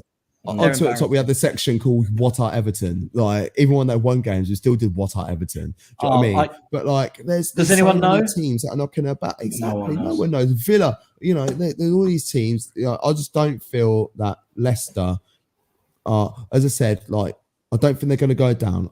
I don't necessarily think they're going to be in a relegation battle, but if they were in one, it would not surprise me in the slightest. If they come 15th, I'll be like, meh. If they come 7th, I'll be like, meh. Do you know what I mean? Like, I don't see Leicester doing anything at all next season. Okay. So the last time Leicester won the league, Riyad Mahrez was Player of the Year. Riyad Mahrez plays for Man City. There's my link. Man City are... Segue. I had to think, Man City, Leicester, what's going on there? Right. This one should be nice and simple. I say that until I get... Do you remember when we did that show, Gav, and we were being told that Haaland will struggle and the defenders here will pocket him and all that. But right, let me start with this. So far, Man City's business is Haaland at 51 million, right? Mm-hmm. Fernandinho's left on a free. Pedro Porro's gone to Sporting. And I've put question marks next to Jesus, Sterling and Zinchenko. And I've put a question mark with Cucurella. So, lads, I have already put my... And Alvarez. Alvarez, he's already signed, right? But yeah, he can... Alvarez coming into the squad as well. I've already put my... I don't even think it's a risk here of saying this. I've already said Man City, for me, are going to win the league by a mile. I think that with the squad they've already got, you're adding Haaland and Alvarez. If you now add Cucurella as a left-sided defender... The chairman's talking about already going and spending more money this summer. 2 questions. I'll start with you, Devo. Is Haaland going to smash up the Premier League? And is there any way that you could see anyone stopping Man City now they've added him and Alvarez to their goal output? The only hope people had of stopping Man City in this country was that they didn't have a striker. That was the only thing that everyone was like, they haven't got a striker. They won the league. Didn't matter. Mahrez scored goals. De Bruyne scored goals. Sterling scored goals. Foden scored goals. It doesn't matter, you know. And then you put Haaland at the top of that. You got Kevin De Bruyne, who's probably the best central midfielder in football at the moment. In terms of creatively, it's not even close. It's not even close creatively. He's going to be in like. It wouldn't surprise me if he ends the season fat as fuck because of all the goals that he's eating up. Do you know what I mean? He's just going to be finishing everything. It's going to be like a buffet. I've not heard that before. I like that. I can't see anyone. People who may think that Bundesliga is a shite league might think, oh, yeah, we've done it in Bundesliga. The thing is, in Bundesliga, what you have to understand, if you go back 10 years, not many strikers have scored plus 20 goals in the Bundesliga. Yep. You look back over in the history, Lewandowski's done it many times. Aubameyang have done it. Haaland's done it. There's 1 or 2 others. I think Dzeko did it once. 1 or 2 others who have scored over 20 league goals. Not many. Werner's done it. My best friend Werner Andre Silva. So there's not many strikers that go 10 years back. But and Haaland has done it in the Champions League as well. He's got. I was just looking. He's played 25 Champions League games, and he's got 27. No, sorry. Let me change that. Sorry, one of them was. He's got someone. Can someone look at this for me? I can't do it on my phone. If I'm right, I think he's got over 20 Champions League goals, and he's 22 years of age. I can't see any way, guys, that I keep hearing that. Again, you know me. I'm not this. The Premier League's this great league that no one else can match. At the end of the day, I'm looking at centre backs in this league. Who's really gonna pocket this guy? Who's going to outmuscle him? All right, Van Dijk's going to be a great battle. Ruben Diaz and Laporte's going to be a great battle. But now start going down. Who is Erling Haaland looking at going, oh, fuck, I don't want to play against them? Irrelevant, Savva. Do you know why? Because people are going to be so panicky about Haaland. I'll tell you what, Haaland might not score because they'll put 2 or 3 on him. Well, who's that open the doors for? Sterling. Even Gundogan coming off the bench in the last game against Villa. You know what I mean? Like, it doesn't matter. The way they play is relentless. My only issue is that if they are going to play with out-and-out striker, Haaland can do that work from deep, by the way. How many times have we seen him, Devo? Like, we're massive Bundesliga merchants. Coming deep, deep, in his own half, winning balls and creating moves from deep to make things happen further forward. We've seen it happen. But my only issue So my only issue is what is going to happen to Man City's midfield, because playing a false 9, there's a lot more work coming, like happening in the middle of the park as well. If they're looking at Haaland saying, right, you are going to play out and out, I don't want you coming anywhere past the halfway line, that tells me that they're going to have to sacrifice somebody in midfield. And if they do that, then that is my only issue. Other than that, can I tell you my issue with fans that only watch the Premier League? Right, is the guy that you just bigged up. Look at the nonsense in this statement. Okay, so first of all, so well party after party. You're doing so well, bruv. 15 goals in the Prem. Right, okay, he's only going to get 15 goals in the Prem, mostly against low. I'll take 15. I'll take 15 goals in the Prem right now. Arsenal. Mate, but the point is, sorry, party after party, why is he only going to score against the bottom half teams? Sorry, you don't think that Haaland's going to have a field day against people like Eric Dyer? He's not going to have a field day against people like Ben White. He's not going to have a field day against Fofana. Harry Maguire. Sorry, what? Again, people haven't watched any other league if this is their conclusion. I think this man will. I think if he played for a team that needed an out-and-out striker and all the goals came from one man, right, I think he would score 35, 40. I think because Man City have so many goals spread out, I don't think you're going to see him bag 35, 40, but I do think he'll hit easily into 20, 25. Yeah. Now, here's a little stat for you all. I'm channeling my inner Will. Will, if you're still watching, you inspire me with your stats. My inner Will says Man City had 8 players this season in the top 50 Premier League goal scorers. Right? Now, I'll tell you why that's relevant. Because Liverpool had 3. Right? So all of Liverpool's goals come from 3 players. You know the 3. Mane, Jota, Salah. Yeah. All I ever hear is, Grealish didn't score this many, and Foden didn't score this many, and this. They don't play that way. I'll tell you what, that's one thing that really pisses me off about the whole Grealish thing. How many players have gone to Man City in their first season and have done absolutely jack all? And in their second season, third season, fourth season, fifth season, like literally turn it on. Because you know what I mean? Like Jack Grealish blends them in year one. Yeah, Jack Grealish, like performances wise, especially towards the end of the season, it was brilliant. Oh, but he didn't get many goals and assists. Watch football, man, and stop fucking watching like highlight reels and shit like that. That pisses me off. Honestly, it does my head in. Is Pep's system is a very hard system to learn. just learn. Do you know what I mean? As you said, most players, Mahrez didn't click straight away. Sterling didn't click straight away. Bernardo Silva didn't click straight away. Most of those types of midfielders take a little while to get into Pep's system and understand the system. I think Haaland won't have that problem because his job, score goals. Yeah. Score me goals. That would be his job. Let the others do all of that. Do you know what I mean? I'll tell you what I find funny, Devo, is the number of people that say they watch football week in, week out.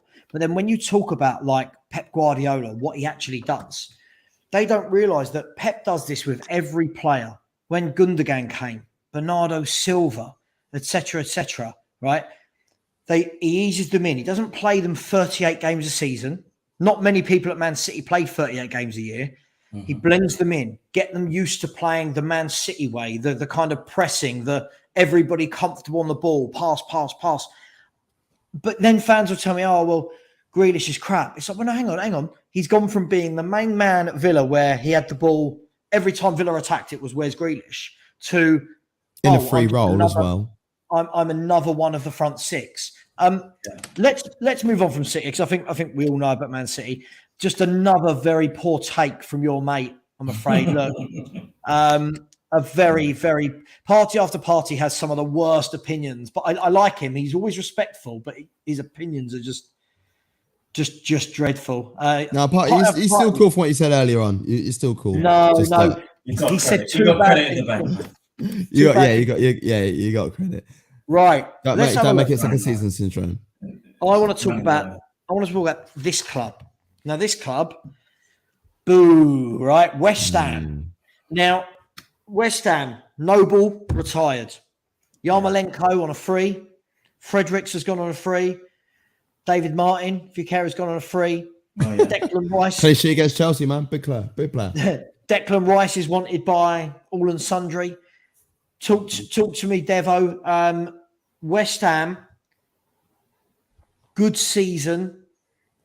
I think undone by not having a proper striker and not having a big enough squad. What's their expectations and what do West Ham need to buy? A striker.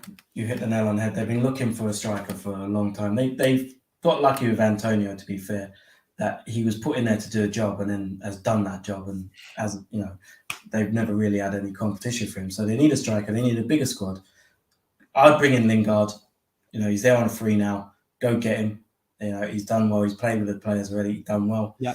I think they've got a good spine to the team. You know, I think Fabianski and Areola are two very good goalkeepers. Mm-hmm. Zuma is a great centre-back. And if you move up the pitch, Souček and Rice, solid. Yeah. They're missing that striker. I think there's that striker and you know, maybe one or two other squad players to fill in a bit of depth. But I'd be happy if I was a West Ham fan. I'm very happy. Can they? I'm not saying they've won anything, but can they repeat this season with the likes of, you know, Arsenal are going to spend, Spurs are going to spend, Leicester, Newcastle, Villa, all of these clubs are spending. It's a big season for West Ham, right? It's, you know, they could suddenly drop to 10th, 11th. Can you see that happening or no chance? Yeah, I can see that happening. And it's kind of what Gav said earlier. There's a lot of teams fighting for position in there and someone's going to have to drop. It wouldn't surprise me if it was West Ham, especially if they lose Declan Rice. Yeah. You know, they cannot afford to lose Declan Rice this summer. I think he's come on leaps and bounds. He was immense last season. I think if they gave him Young Player of the Year, I'd have been happy with that. I think he was that good. But I think someone in the comments said backup right back. Right. Yeah, I think they could probably do with a little bit more depth in those positions because Ben Johnson's a really good young player, but is he going to get all of that? Cresswell on the left-hand side, good left back, often injured. So maybe they do need some backup at full-back. But yeah, they definitely need a striker. That's the main thing. And as I said just a minute ago, there's not many strikers out there that are value for money in this market. It's hard to find goal scorers. So it's going to be a problem for us there. It is. Just quickly, before I come to you, Gav, let's have a look. So Noah has said a striker and a backup right back.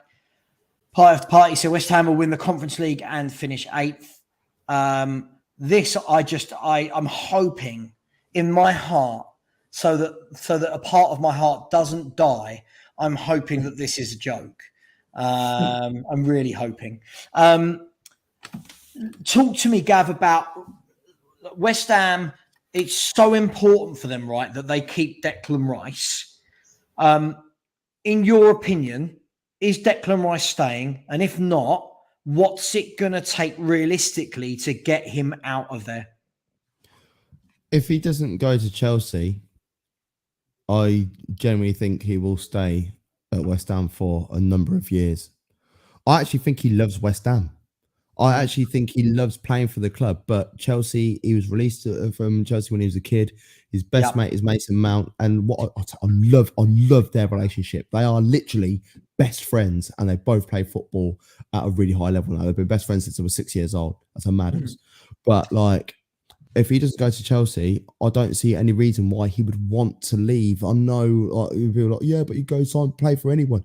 Yeah, you can go play for anyone, but I just think that he actually has West Ham inside him a little bit.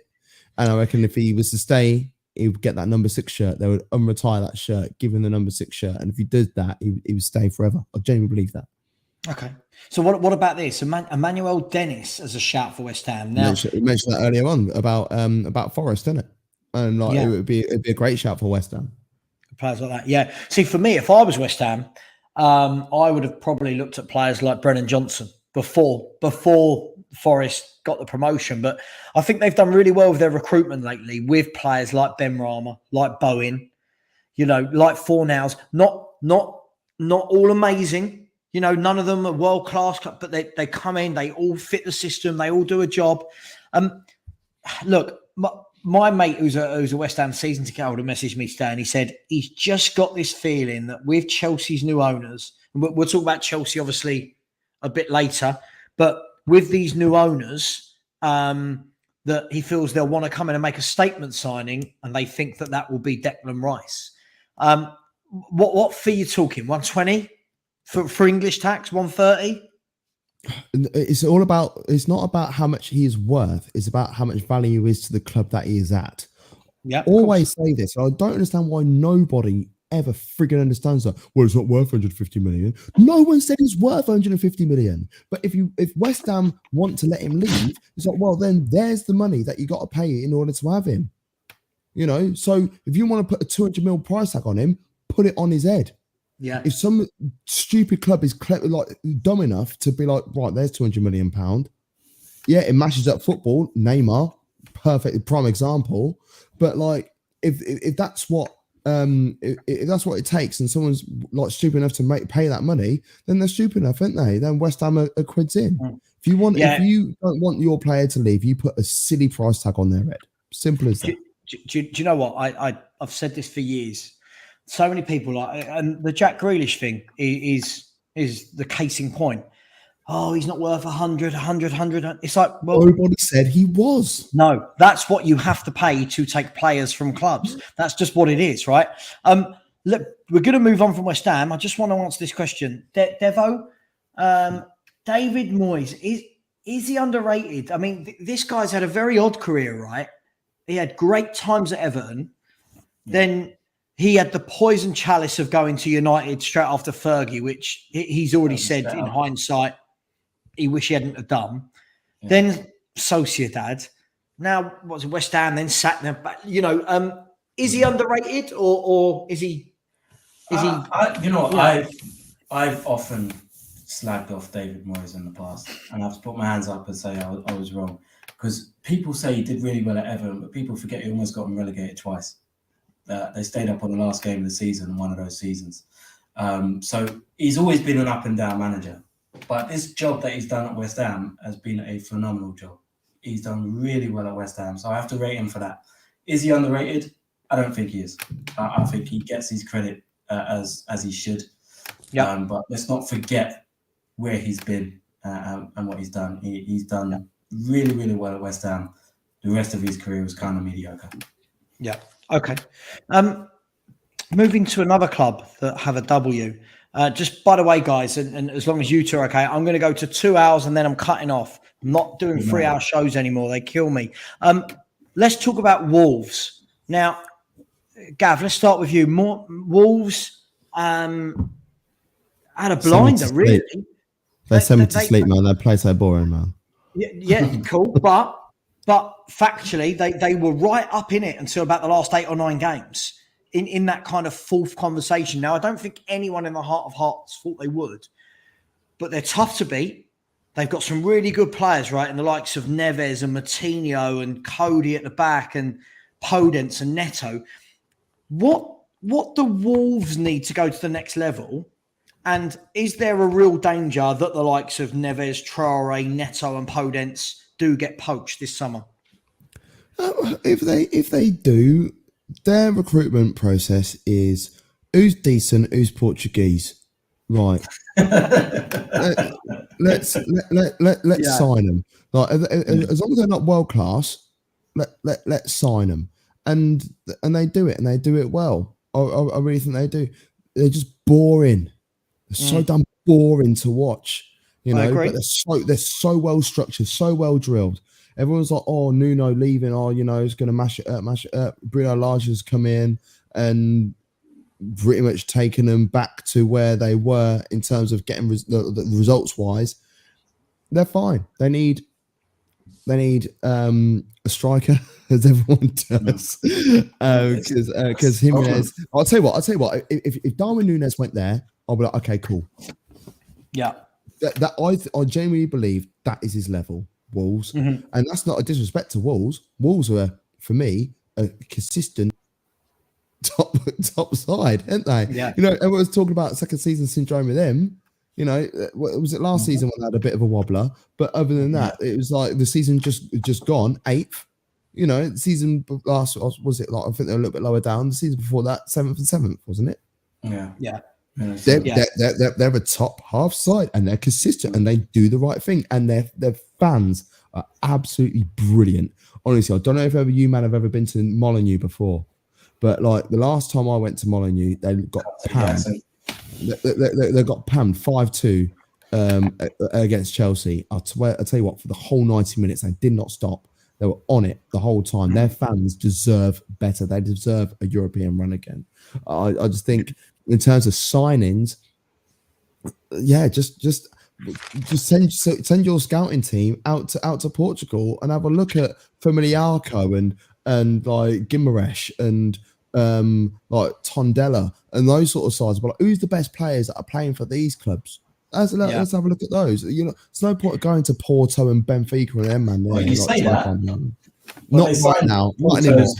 They signed Porto's captain when he was in the Championship. So they did, yeah, at the time. But that was different. I genuinely believe that was different. Right now, I don't think it's the case anymore. I do think that the players that are playing for those sides right now are, you know, they want better. If Liverpool come sniffing around them, they're going to want to go to Liverpool. They're not going to want to go to Wolves. So, Devo, talked about Wolves, and then we're going to rattle through some clubs very quickly. We're going to need quicker answers. We've got 27 minutes and about 9 clubs. So, quickly, Devo, tell me, Wolves, are they just going to be the same next season? Yeah, I think unless they get a goal scorer who could put away some of the chances, they don't create many chances, so you need a clinical goal scorer. I'd like to see Raul Jimenez go back to his top form, because obviously what happened to him was horrible, and it'd be nice to see him get back to form.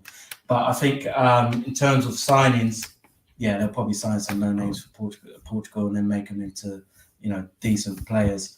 I can't see him losing too many players, maybe Ruben Neves, but that's about it. Okay, let's move on quickly. I'm going to rattle through these, right? So quick fire answers. Gav Mack, Southampton. They've lost Fraser Forster. He's gone on a free. He's coming to Tottenham Hotspur. Wild. James Ward-Prowse. Everyone talks about this guy every summer. For me, I feel they've been really poor this year. I think they need a change from Hasenhüttl. What are you expecting from Southampton in the transfer market? I don't actually think Hasenhüttl is a bad manager. I actually think he's a really good manager. I just don't think the quality is there throughout the squad, personally. I agree. I think they need a change from him, though. They need. I think both need a change. I just think they should be scouting. The scouting network needs to be stronger, needs to be better. Like they need to walk away from this 4-4-2 malarkey as well. I'm an old school guy. I love a 4-4-2, but it doesn't work in nowadays football. They need to keep Salisu. Definitely need to keep hold of Salisu. Oh, great player. Devo, what they need? They need a striker. They need someone to put the ball in the back of the net. Che Adams ain't good enough. Adam Armstrong struggled at that level. Shane Long has never been a striker in his life. They haven't got goals in the side. Apart from Ward-Prowse, no one really makes you, jump out your seat. I think they've got some solid players. They haven't got any really good players. But I do like Southampton, but I think they're going to struggle next year. Okay, let's move on to these guys. Now, Liverpool. Liverpool are the big pretenders for me. I think their fans gave it the absolute big one all season. We're going to do the quadruple. We're going to do this. This is the best team England has ever seen. They won the League Cup and FA Cup without scoring a goal. They didn't score a goal in a Champions League final. They didn't beat a top 4 team all season. And I'm just wondering, can they kick on from that? That's a lot to kick on from, right? Can they kick on from it? What are we expecting? And for me, the big thing is, do they keep Salah and Mane? If not, who are they replacing them with? Gav Mack, 1 minute. You've got 1 minute before I go to Devo. One thing that pissed me off about Liverpool, their fans. I actually really like Liverpool as a club, but their fans, they fuck me off so much, honestly. Liverpool could be got at, and that's another thing that winds me up as well. We can see where their weaknesses are, but nobody knows how to deal with it. Defensively, they're fine. They don't have many injuries defensively. They had that one season off, if you want to call it that. Goalkeeper, we know that they're fine there. Middle of the park, I would love to see someone like Calvin Phillips go there. From a football point of view, as a football fan, we'll see Calvin Phillips just like sit there and do that dirty work to allow the likes of Naby Keita to run forward, allow the likes of Thiago to just be super free. And up front, they're fine because they've got goals in the side. Diogo's not going anywhere anytime soon. Mane's off. But then they've got Carvalho coming in. They've got Luis Diaz already there as well. So they're fine. They'll be second again, but they'll be pushing all the way. I agree. Devo, Liverpool? I think the bigger picture with Liverpool is that a lot of their players are aging. They could have a rebuild. It might not be next season. It might be the season after that. But Mane goes. Salah's probably going to go. He's been making noises for a while. He's probably going to go sooner or later. Henderson's 30, Van Dijk's reaching 30, Matip's 30, Milner's going. They've got quite a few aging players in the team. Thiago's getting old. They're going to have to replace all of these players at once. I think you're coming towards the end of that cycle where they're going to miss their window because Man City have been that good. Liverpool might not win that much more after next season. I think that's the issue that Liverpool have. Yeah, look, I think football goes in cycles, right? And I think Liverpool have had a really good cycle. Can they keep it up? I think there's enough there, as you said, for this year. But then I agree with you. It's what's coming in behind. However, I really do like, and I am moving on to the next club, but I really do like Carvalho they've signed from Fulham. He is going to be some player. They just get their recruitment right. This club, we're going to rattle through this club, and I'm sorry if there are any Bournemouth fans watching. I'm sure Love Island FC. Oh, sorry, I didn't realise. Bournemouth. Look, so far they've lost Gary Cahill on a free. All I've put down here for Bournemouth is 1, can they stay up, and 2, what's Solanke going to do in this league compared to what he did in the Championship? Because for me, I put all 3 of the promoted clubs in the same ilk that I think they'll come out the blocks flying, get a few shot results. Everyone will go carried away, and then, they'll fall down. What are we saying, Gav? Bournemouth. Love Island FC will remain that way. One major signing for them for next season, hopefully, is David Brooks, my boy David Brooks, because he has gone into a mission. He's good. He's getting back into training very soon as well. So he's going to be like a new signing. I fucking love that guy. Honestly, I love him. Slanky's dead food, man. is not great. He never has been, never will be. Great championship striker. That's all he is. I see Bournemouth going down with a whimper as well. Okay. I've got nothing else to say on Bournemouth. I really haven't. Okay, Devo, you got anything else to say other than that they're getting relegated with a whimper? You know what's strange? I actually think Bournemouth are more Premier League ready than Fulham. I think when I look at Bournemouth's squad, I think they're more ready to tackle the Premier League than what Fulham are. I think they did a lot of good business in January to bolster their squad, thinking about next season. I think Kiefer Moore is a good striker. He gives them a different option in terms of the way they play. I think they've got some really good players at Bournemouth, and I wouldn't be surprised if they stay up by a couple of points. Gav's got them going down with a whimper. Devo's got them staying up. I think they finish above Fulham. They finish above Forest.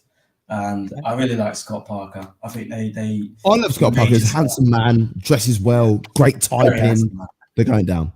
Yeah, very handsome. Scott Parker grew up about 100 yards down the road from where I am right now. Played at the same club as him. Anyway, London small boys, world.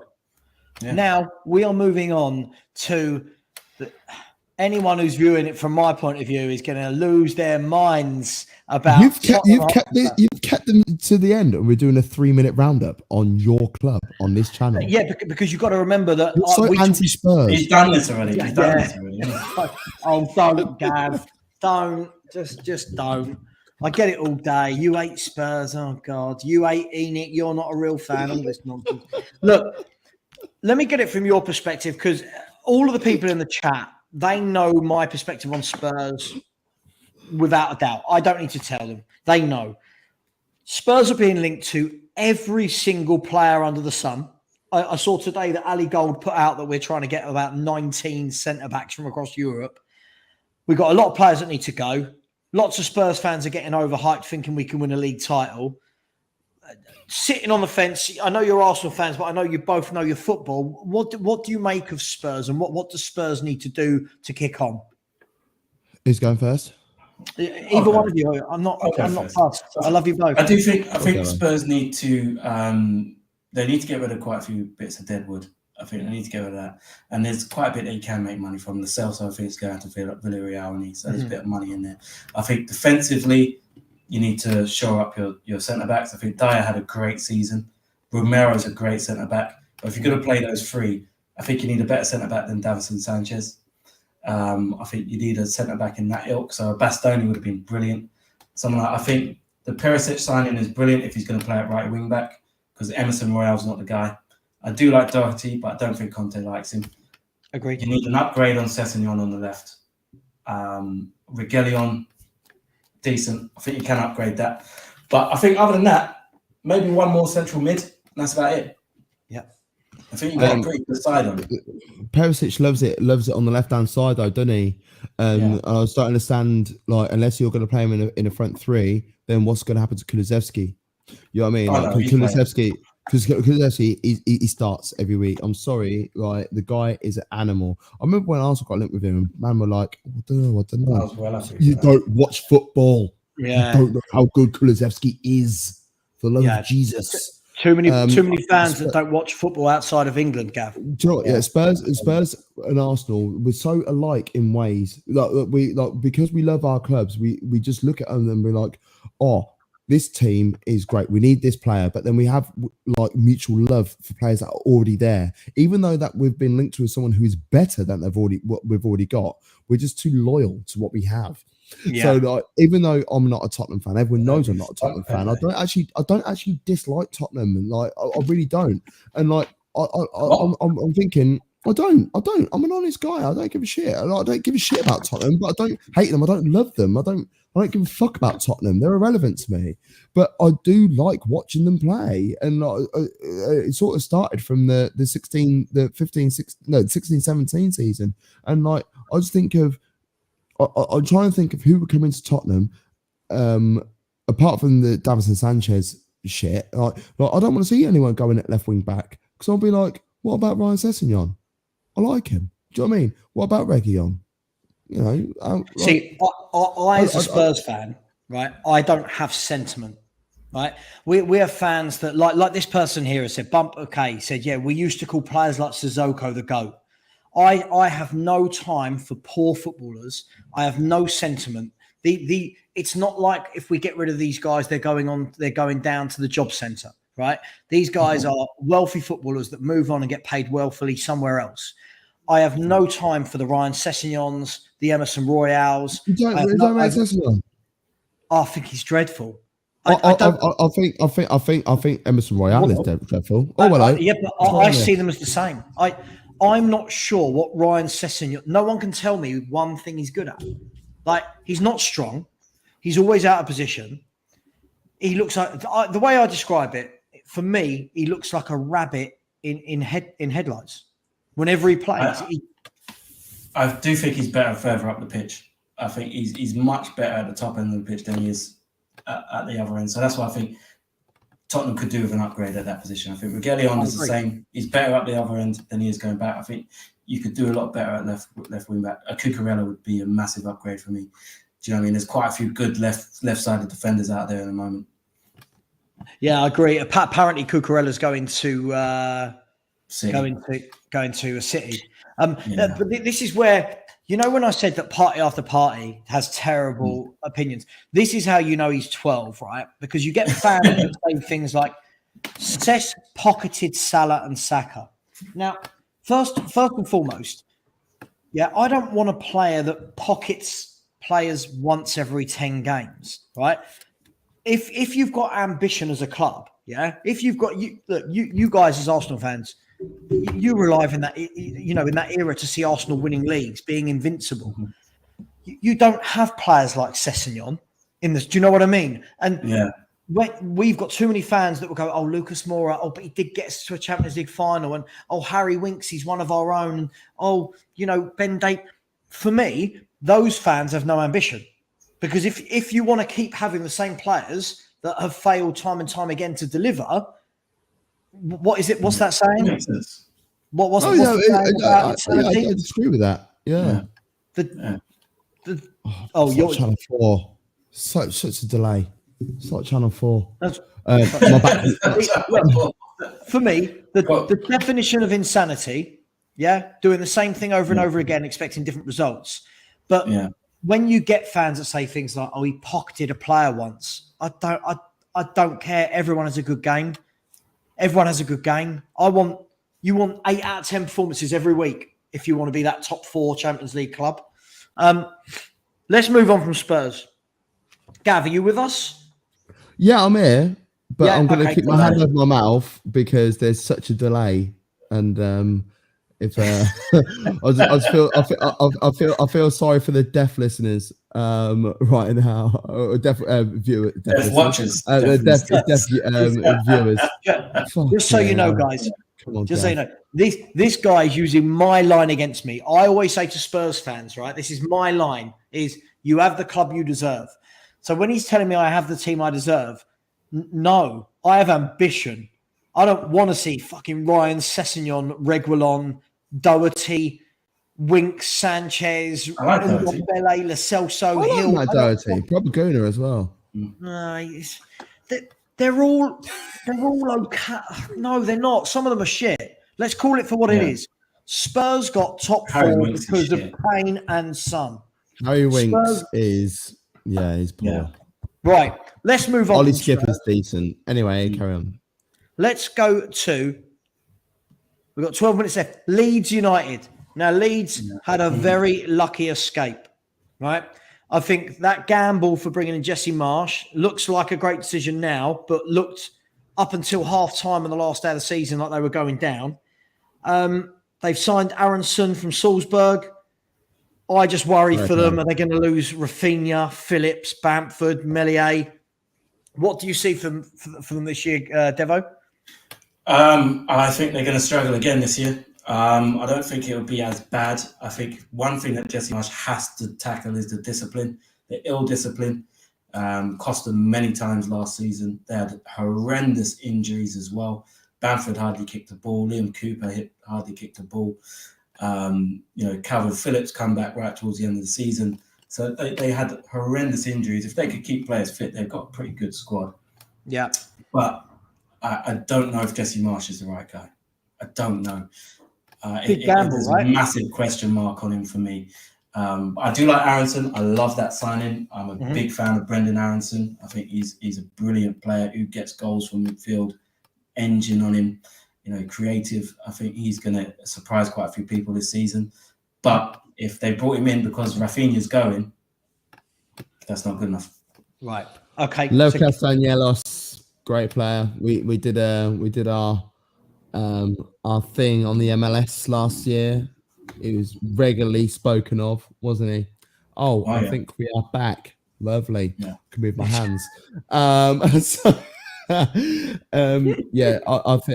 think Leeds is going to be in a battle again. Anyone who's 12th down is going to be in a battle, and they will be 12th or further down. Sorry, Leeds fans. I don't. Toxic headshot. I'm not sure that's breaking news. I think he said that before, but please, I want him back. I want him back. I want him back. I can't say it enough. Just the last thing on Leeds, Gav. They seem to be linked with a lot of players from the MLS, which makes sense because of Jesse Marsch. Is that going to be something that's going to serve them well in the Premier League? Yeah, I think they're going to get it.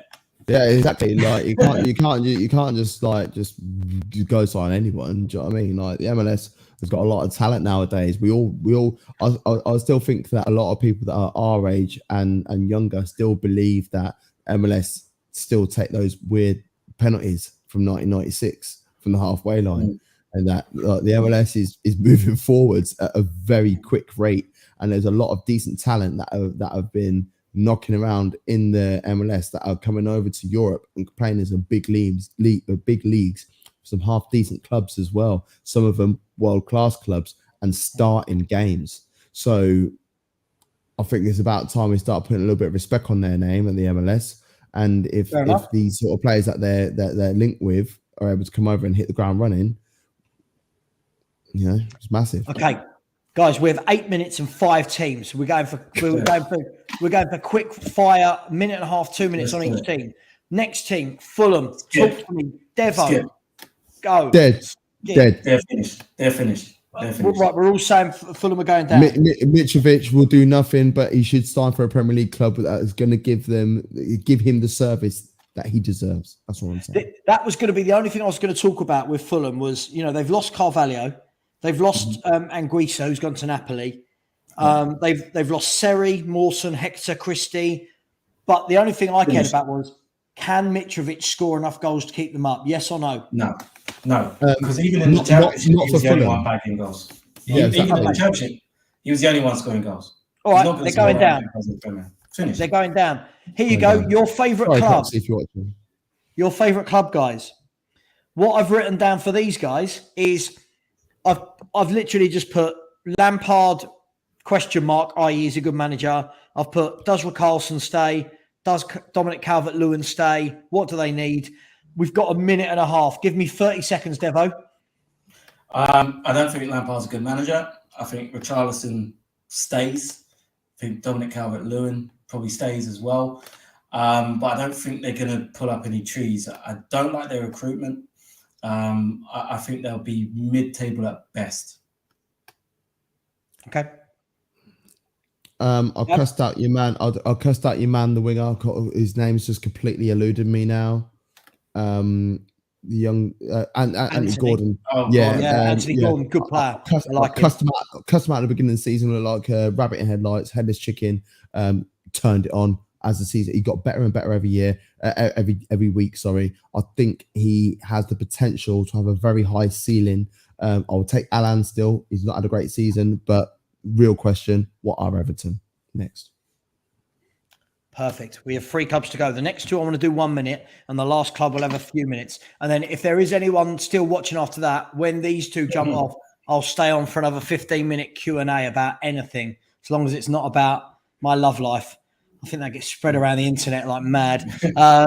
Let's have a look. Crystal Palace. All I've put here for me is Gallagher. If they lose Gallagher and they don't have him again next season, how big a loss is that, and how do they replace that? I think they have already. Decore from Lens, who is a brilliant midfielder. So I think they've already kind of made arrangements for that. I really like Palace. I like what Vieira's done. The young players they've got. Elise, there's talk that he might leave. I saw that. If I was Arteta, I'd walk Pepe down there and just pick up Elise and leave Pepe there. Do you know what I mean? So have him. Well, we'll take Elise. But I like Palace. I do like Palace. I think they won't be as good next season, but mid-table easily. Yeah, they for me, just quickly before you go in, Gav, for me, I think, look, everyone, you can talk about where they finished in the league, but I think they went from a team under Hodgson that just survived and played really kind of dirge football. I think, is dirge a word? Anyway, I was going to say turgid, and then I just stopped. To a team that in 1 year played some nice, decent stuff, whilst bringing in youngsters like Guehi, like Elise, like Gallagher, and I think I like that. There's nothing not to like about Palace, right? What do you think, Gav? Yeah, honestly, you know what? It's one of those weird ones because Arsenal were so desperate for a victory when we got beat by them at their place, but at the same time, I was like, man, Palace has some good shit right here. You know what I mean? Like, they were relentless, they were in our faces, and if they have that mentality against many a club, because they have City's number as well. And they had Spurs' number at the beginning of the season, and they had our number. Like, if they play that way all season, we'll be looking at them as a top half team, guaranteed. And if they were to squeeze into a 7th spot, I don't think there would be any issues with that whatsoever. If they play that way and that mentality, like keeping everyone together. Mateta, I like him. Even Benteke had a couple of decent games, not necessarily scoring, but his link up and his movement was great. I've got a lot of time for Palace, and I think they could embark on something decent at Sellers Park. Okay. Second to last club. Oh, I could have just said the penultimate club, couldn't I? Brighton. I mean, it looks like they're going to lose Cucurella. I'm guessing if I say what do they need, I'm guessing Devo's going to reel out for the 15th time tonight. They need a striker. Is that what Brighton need, guys? Yes and no, because I do like Maupay. I like him. I think he's a decent striker, but he goes on a run and then he won't score for 7-8 games. And you need someone to come in and score in that time when he's not scoring. Welbeck, he does good work, but he's not putting the ball in the back of the net enough. I do think, yes, they need a striker. Mm-hmm. They need to keep the players that they have more than anything, though, because if Basuma goes, Cucurella goes, they're two really big players in that Brighton side. But I trust Graham Potter to get it right. I think he's a brilliant manager. He could be the biggest. If they lose him, they're finished. Yeah, that could be. I think Brighton need a striker more than anybody else because over the last 2-3 seasons, they create way more chances than any other club. They really do. So with that, I just think if they had a half decent, I'll tell you what, I know they won't get an Ivan Toney, or they won't get Eddie Nketiah anymore because he's on a new contract. But if they were to get a player of that sort of level, for the amount of chances that they need in order to convert, those two players will then score way more goals than they already have right now. I've got a lot of time for Brighton. They're a good side, and Graham Potter. Honestly, if his name weren't Graham Potter, every single manager in every single club in world football would be looking after him. But he's English; he ain't going to get a job. Yeah, that's very true. So for the last 2 minutes. And just quickly before we jump in, what I'll say to anybody, if anybody has any questions to carry this on for another 15 minutes after this finishes, please put the questions in now so we have some questions. If not, I will cut the show at 2 hours. Lads, Chelsea, everyone was talking about administration and they're not going to have any money. Their owners have come in. Their owners have already said that they're going to splash 250, 300 million this window. Yes, they've lost Rudiger, Christensen, they're gaining Gallagher back. There's talks of Jules Koundé, Hakimi, Lukaku leaving. I think this is going to be a huge, huge summer from Chelsea. What do you guys think? Massive summer. I think this is going to be the most interesting story of football this summer because Rudiger's a massive loss. Lukaku did not work. They need to ship him. It's kind of toxic. Same thing that happened at United with him. But they do need that goal scorer. Yeah. They do need, again, another club that needs a goal scorer.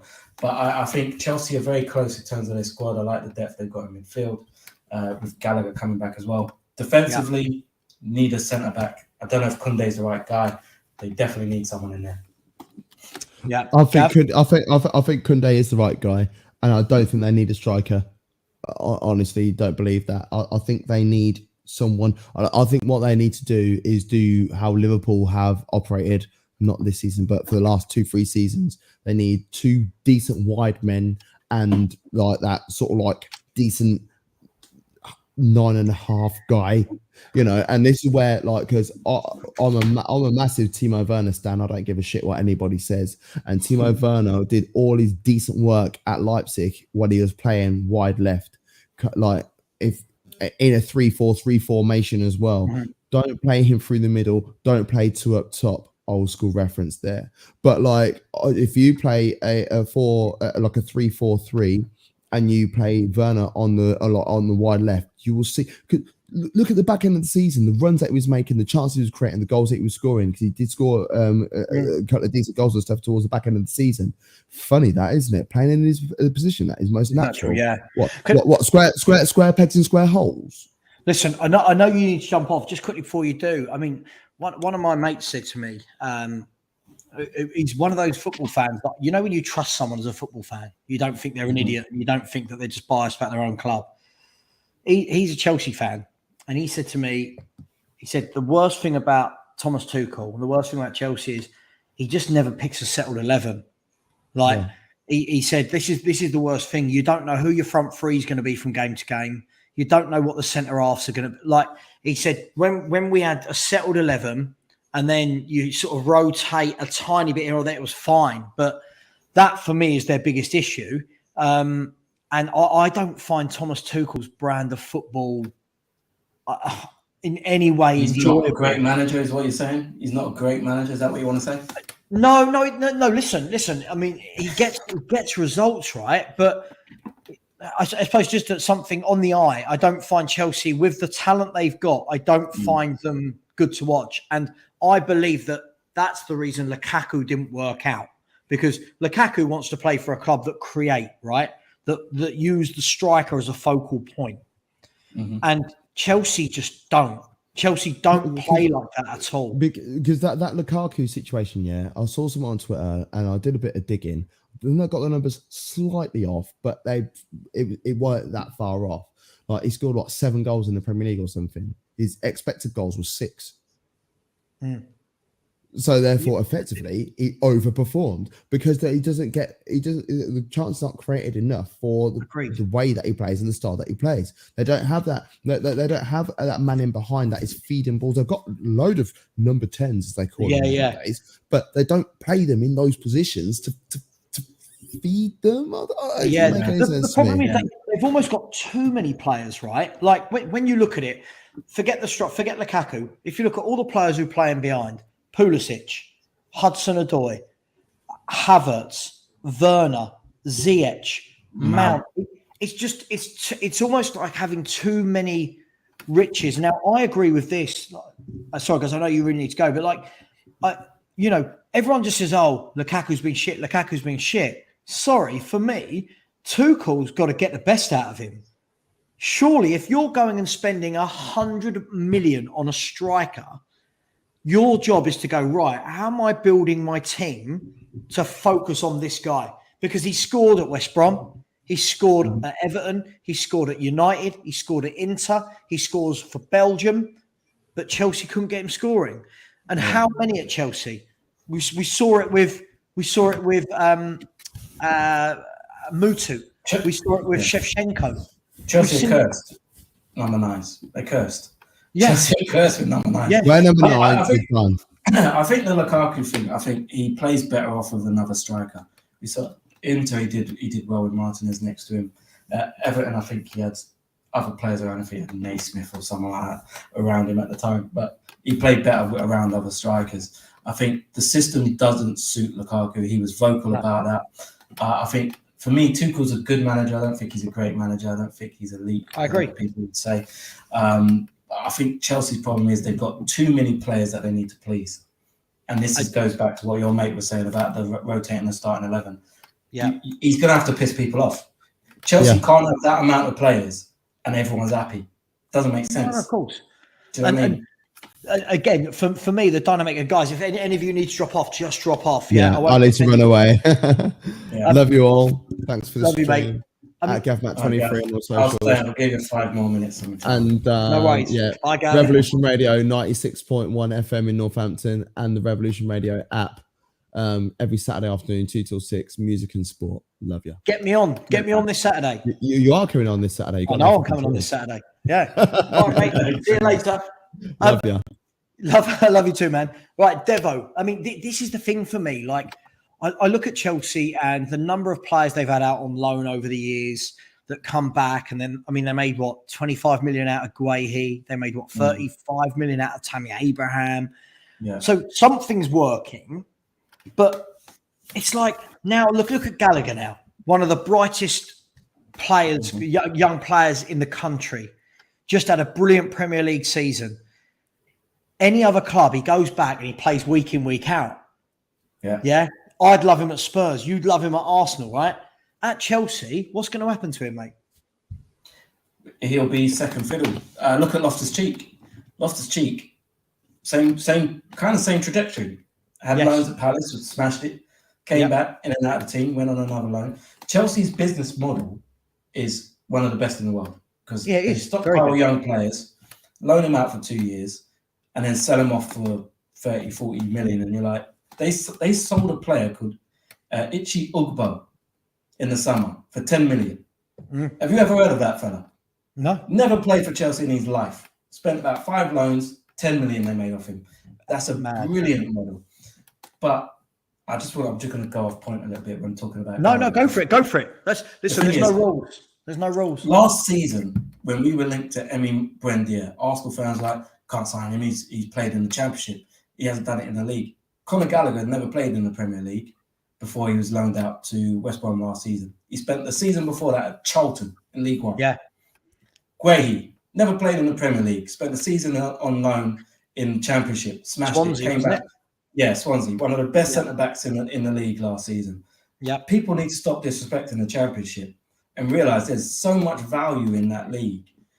And I agree with you. I mean, when you look at the players that Chelsea, I mean, look, Guehi, Tomori, Tammy Abraham, Gallagher out on loan, Hudson-Odoi will surely go at some point. Yes, everyone wants to hate Chelsea because they came in, like Abramovich came in, he spent the billions, they won everything.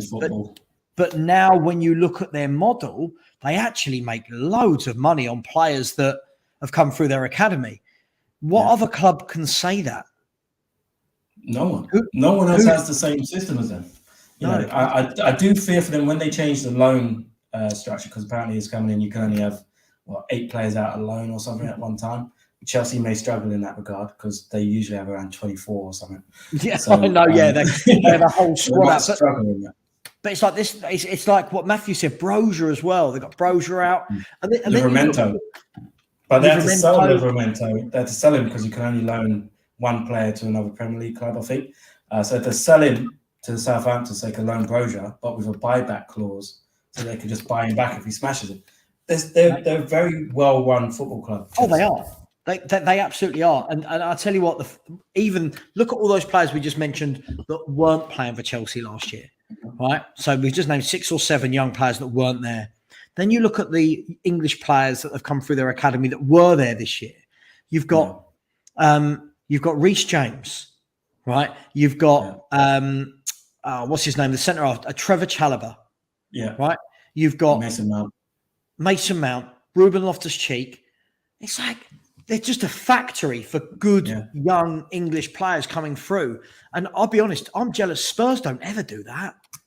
Spurs don't do that. Really But it makes you think why you have to spend all this money. You've got all these players coming through your, as you said, conveyor belt of players, and you're spending all this money on players. Like 100 million on Lukaku. Tammy Abraham just went for 35. Look what he's done in Italy.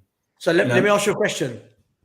Let's say Tammy Abraham had played 38 games this season up front for Chelsea instead of Lukaku, I reckon they finish a lot closer to the top two, because I think Tammy Abraham is your selfless striker. He will run the channels. He will work hard. He'll drop deep. He'll battle. He just battles all game. What do you reckon? Yeah, I think he'll do better than Lukaku did. I think the thing with Lukaku is he doesn't look to get involved. He's not breaking his neck to be involved in the game. If he only has 7 touches a game, that's all right. Yeah, Whereas yeah. Abraham, he'll come deep. He'll try and get involved and everything. It's like if things aren't going his way, he'll be out left wing. He's like, I want to be on the ball. Give me the ball somehow. Yeah. Lukaku's happy to stay in the middle and wait for it to come to him. So I think they probably would have done better with Abraham up front, to be honest. And I think this is something that's happened with Chelsea throughout the years. They look for that big name, marquee guy when they've got guys already. I just want to answer to Stephen Hughes. I mean, when we look at it, right, Harry Kane, Harry Kane is an anomaly, right? And Harry Kane's been in our first team for 8 or 9 years. Skip, okay, but you know, when we compare him now to some of them Chelsea players we just mentioned, is nowhere near that level. Winks is awful, and Ledley King broke into the Spurs first team in 1999. So my point was, all the players that Devo and I just spoke about was this season or last, just churning players every single year. Yeah. You've just named 4 Spurs players spanning 23 years. You know, that's... But even the Chelsea players that don't play for Chelsea, you got Tarek Lamptey. You know, everyone's looking to get in. Just right backs alone, they've got about 4 of them spread around the league. You know, there's so many Chelsea Academy graduates who are dotted around the Premier League, starting games and performing really well. Yeah. Not Gilmore. But he's a good player. But yeah, I mean, they've just got an abundance of talent all at the same time, and it just kind of feels like when those players go, 2 or 3 of those youngsters will go this year, and then we're all going, oh well, you know what's happened. Next year, 2 or 3 more will appear on the bench, and you're Levi Colwell, he's smashed it in the Championship at Huddersfield. Yeah, mate, they've got some players, haven't they? Hey, Stephen, you're welcome. Listen, look, I don't want to keep you, Devo. I know you've got to go, mate. Listen, it's been an absolute pleasure. Let me know next time you're down in London. We'll meet up. Always good seeing your little face, and I'll chat to you very, very soon. It's been a pleasure. Thanks for having me on. And cheers, mate. Everyone in the comments, big up for watching. And big up Savva Talk Spurs. I hope to be back again. Hopefully not talking about Spurs though. You will be, mate. He's like, all right. Right, guys, listen, I will go for another 15 minutes if anyone wants to. If there are no questions in the comments, then I can quite easily log off and watch some Netflix. Does anyone have any football questions at all, or are we finishing this stream? I will give it 1 minute longer. But yeah, listen, I think it's important to not just talk Spurs. Yes, we're Spurs fans, but I think it's good to get perspective from other football fans, talk about other clubs, what's going on. Just keeps us all up to date. So hopefully you enjoyed the show. And what I will do is I will be looking to do a European roundup once every couple of weeks next season, once that gets started. Let's have a look. Mr. DP has said, question, how much will the World Cup screw up next season? This is going to be really, really interesting, Mr. DP, isn't it? Because are we going to see players play to their fullest as the World Cup approaches? Or are they going to not want to be getting injured? Is their mind going to be on getting picked for the squad rather than their clubs? What's it going to do having a break in the middle of the season? For years, English fans have cried out for it. For me, I don't think it's great because the players that aren't involved in the World Cup are now not match fit. So it's lots and lots and lots of questions to be answered. But I guess we'll find out this year, won't we? Because it's the first time it's happened. Party after party. Yeah, so the Longley situation. So I actually posted when I was in at the Camp Nou the other day. I did a little post, didn't I, about would you take Longley? And lots of people said no. I don't think Longlay's a bad centre-back, to be honest. I think he's low on confidence, but I don't think he's actually a bad player. Talking about a 2-year loan, I think I saw today. I think he's better than Dyer and he's better than Davis. Is he the one they want? I don't know. We'll see. But I did see today that Alistair Gold put out a post where he linked us with about 15 centre-backs across Europe. I don't know if that counts as in the know, because we could all list 15 centre-backs we want, but that should be interesting. Emil Rogers, where's your question, my friend? There's a lot of posts. Is this the one? Do you think Spurs will get the right players this summer to mount a serious challenge for a trophy or not? And where do you think we will finish in the league? 2 parts to that. I think that we should be challenging for a trophy under Antonio Conte. Do I think we're going to challenge for a title? No, I don't. I think there's just too much work to be done. Where do I think we'll finish in the league? Really impossible to tell right now, because so far we've only made 1 signing and we haven't got rid of the Deadwood because it's it's only got 2 weeks since the league finished. Let's have that conversation, Emil, in 2 months' time when we know the squad for the season, and it will be a lot easier to give some answers. Is there anything happening with regard to our youth system? I think Chelsea have a very clear process. What are we doing now? Paratici and Conte in place. I suppose it depends, right? It depends on, is that the aim? I thought the whole point was they were talking about building the state-of-the-art training ground was to be bringing through young players. And I've not seen anyone of any class come through for years at this football club. Since Harry Kane, nothing's come through that's made me excited. I don't know. Look, it depends. What's Conte and Paratici's remit? Is it to turn us into winners in the next 2 years? If it is, then that's not going to involve the youth teams. If it's not, then it might. But I keep being told that Conte wants trophies and titles, so I can't see that he's going to care about the youth, really. Rob Guest, he's another one that cracks me up. I've seen some of his posts today. In his post today, Rob Guest, let me double check, right? I'm just going to see in my gallery on my phone. So Rob Guest, I'm pretty sure, said this. He said that Brian Gill, hear this out, people, Brian Hill, he had a huge impact at Valencia. And then in his very next sentence says, he only got 1 assist from 17 games. How is that a huge impact?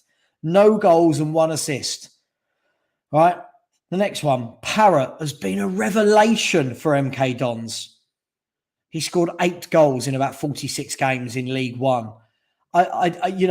An honourable mention from Jack Clark, who couldn't really get into the Sunderland team and nail down a place. It's just, again, it's what people want to hear. It's not what the truth is. Brian Hill didn't have a massive impact. Parrott wasn't a revelation. It boils my blood how silly these things are. Savva, thoughts on having to convince Bastoni? Should we move on to a target that doesn't need convincing? Well, look, True Blue. For me, again, it's all media. Has he said that? Has his agent said that? We don't know. If we have to convince a player too much to come, then move on. Get your target that does want to come in. But look, we know how this game works. It drives the price up. It drives up your contract fee and wages. We'll wait and see on that one. I'm just hoping this isn't going to be one of them sagas that goes to the last window and then we end up with some centre half from the Championship. Steve Riffamato said, do you think if we're looking for a midfielder, we should be looking at De Jong rather than Ward-Prowse or Tielemans? De Jong would massively improve us. I can't imagine in any way, shape or form that we're going to spend 80 million on Frankie De Jong. I think he's a brilliant footballer. He's a very good player. I can't believe we're going to drop 80 million on anyone, let alone a centre mid. But I like the thought behind it. Party top 4 FA Cup at least. Anything less is failure. I refuse to lower my standards. I mean, look, again, you're doing that thing where it's not about lowering the standards. It's about get the squad in place to do that. If you get the squad in place to do that, then great. But at the moment, with the squad we've got, I'm not confident that happens. A European preview is a good place to start, Sam, especially when we're going into the window when it comes to Spurs summer targets. Yeah, listen, I'll do a European preview because I like watching other leagues. I like watching the French league, the Italian league, German, Spanish. Not religiously, but I'll dip in and out and like to get to know the players and keep up to date with it all. Wayne Emerson said, listening from the Midlands, I think a trophy is on the cards. Wayne, I really hope a trophy is on the cards. It's,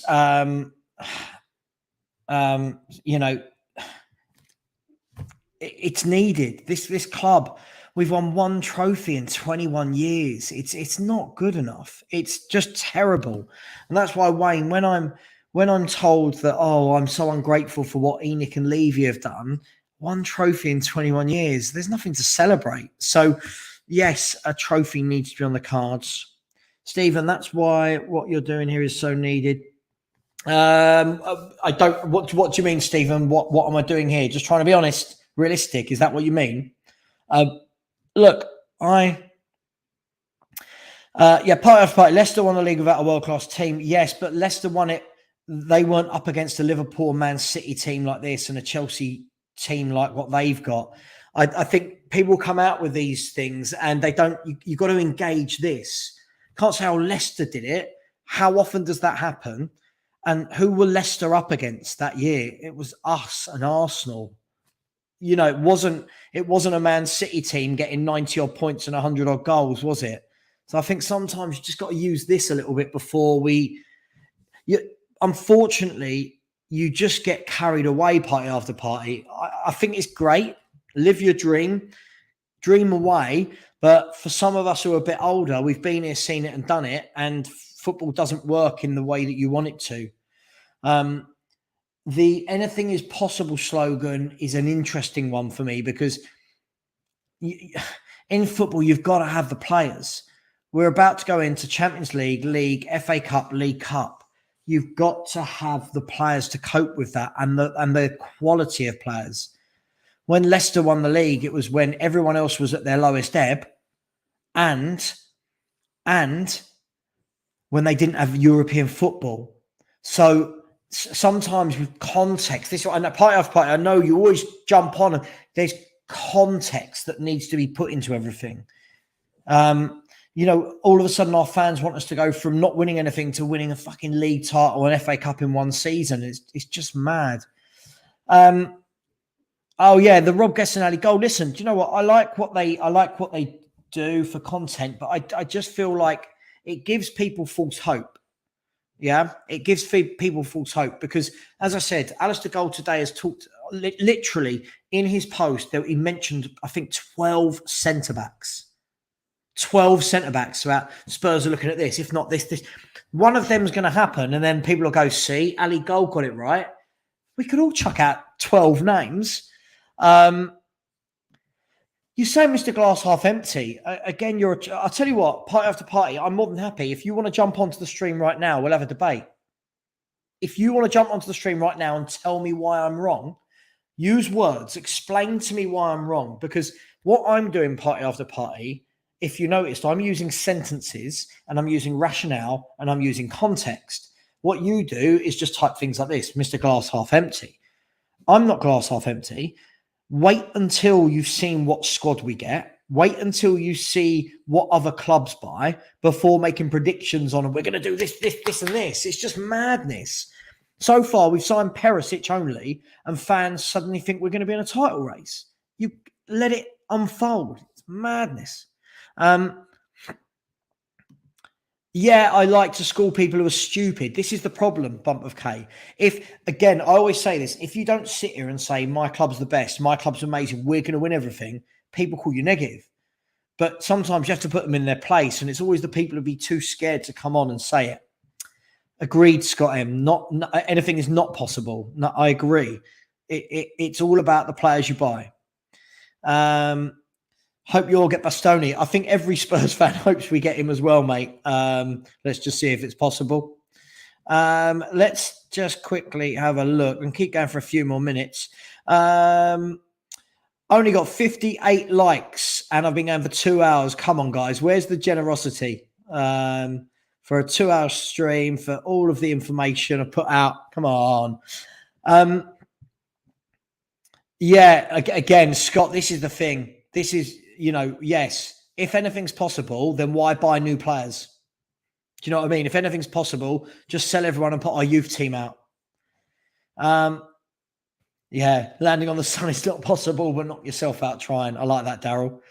Let's have a look. The thing is, I'll say it until I'm blue in the face on every stream. People don't like reality.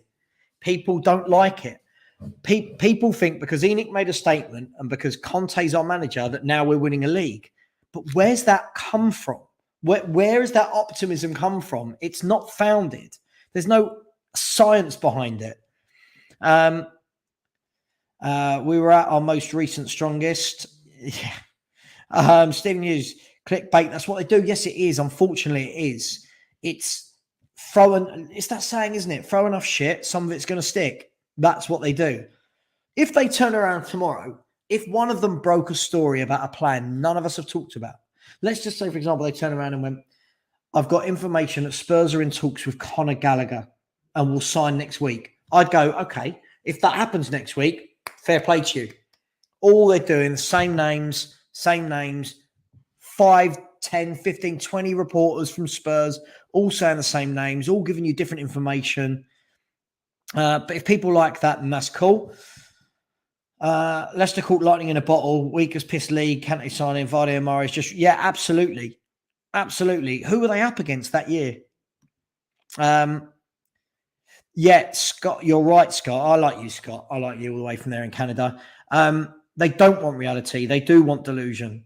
They pretend every player we have is great. Yeah. I mean, look, if you think about the same guy that just told me I'm glass half empty is the same guy that said, I've got the club I deserve because I don't want Ryan Sessegnon at left wing back. Let that sink in. I don't think you're negative. I think what happens is that you get frustrated repeating yourself and have to passionately put reality across. Listen, sometimes I do, sometimes I don't. I just find it funny how kids who have supported the club nowhere near as long as I have will tell me that I'm not a fan because I keep my feet on the ground and because I've seen this all before. Right? Let's see. The proof is in the pudding, I was taught by my dad when I was little. The proof is in the pudding. And at the moment, there's no pudding. So let's see. Stephen Cartwright. Hang on, I've got a few questions firing in now. If everyone wants me to keep going, I can, but it's up to you guys. Wait till you supported this club for 54 years like I have, people, and you might start seeing it from Savva's angle. Stephen, look, I'm at 40 years this year of supporting Spurs, give or take. Went to my first game when I was 3 at White Hart Lane. Stephen, you'll know that these fans who just suddenly tell you we're going to win things and that, it's not founded. It's not coming from anywhere. Can I get some more likes? I'm gonna say this. Can I please get some more likes? I feel like I deserve a few. Putting a lot of work today, getting all that information about each team's signings and stuff. Stephen Hughes said, our squad is not good enough at this moment to warrant a trophy. We need quality and depth to have a real chance. We certainly have no divine right. Stephen, that is common sense. People don't want that. Do you know what I love about it, Stephen, though, is these fans, like that Sun guy, is the same Sun over Salah. They'll constantly have a go at me, but they constantly come back and watch because deep down they know I'm not wrong.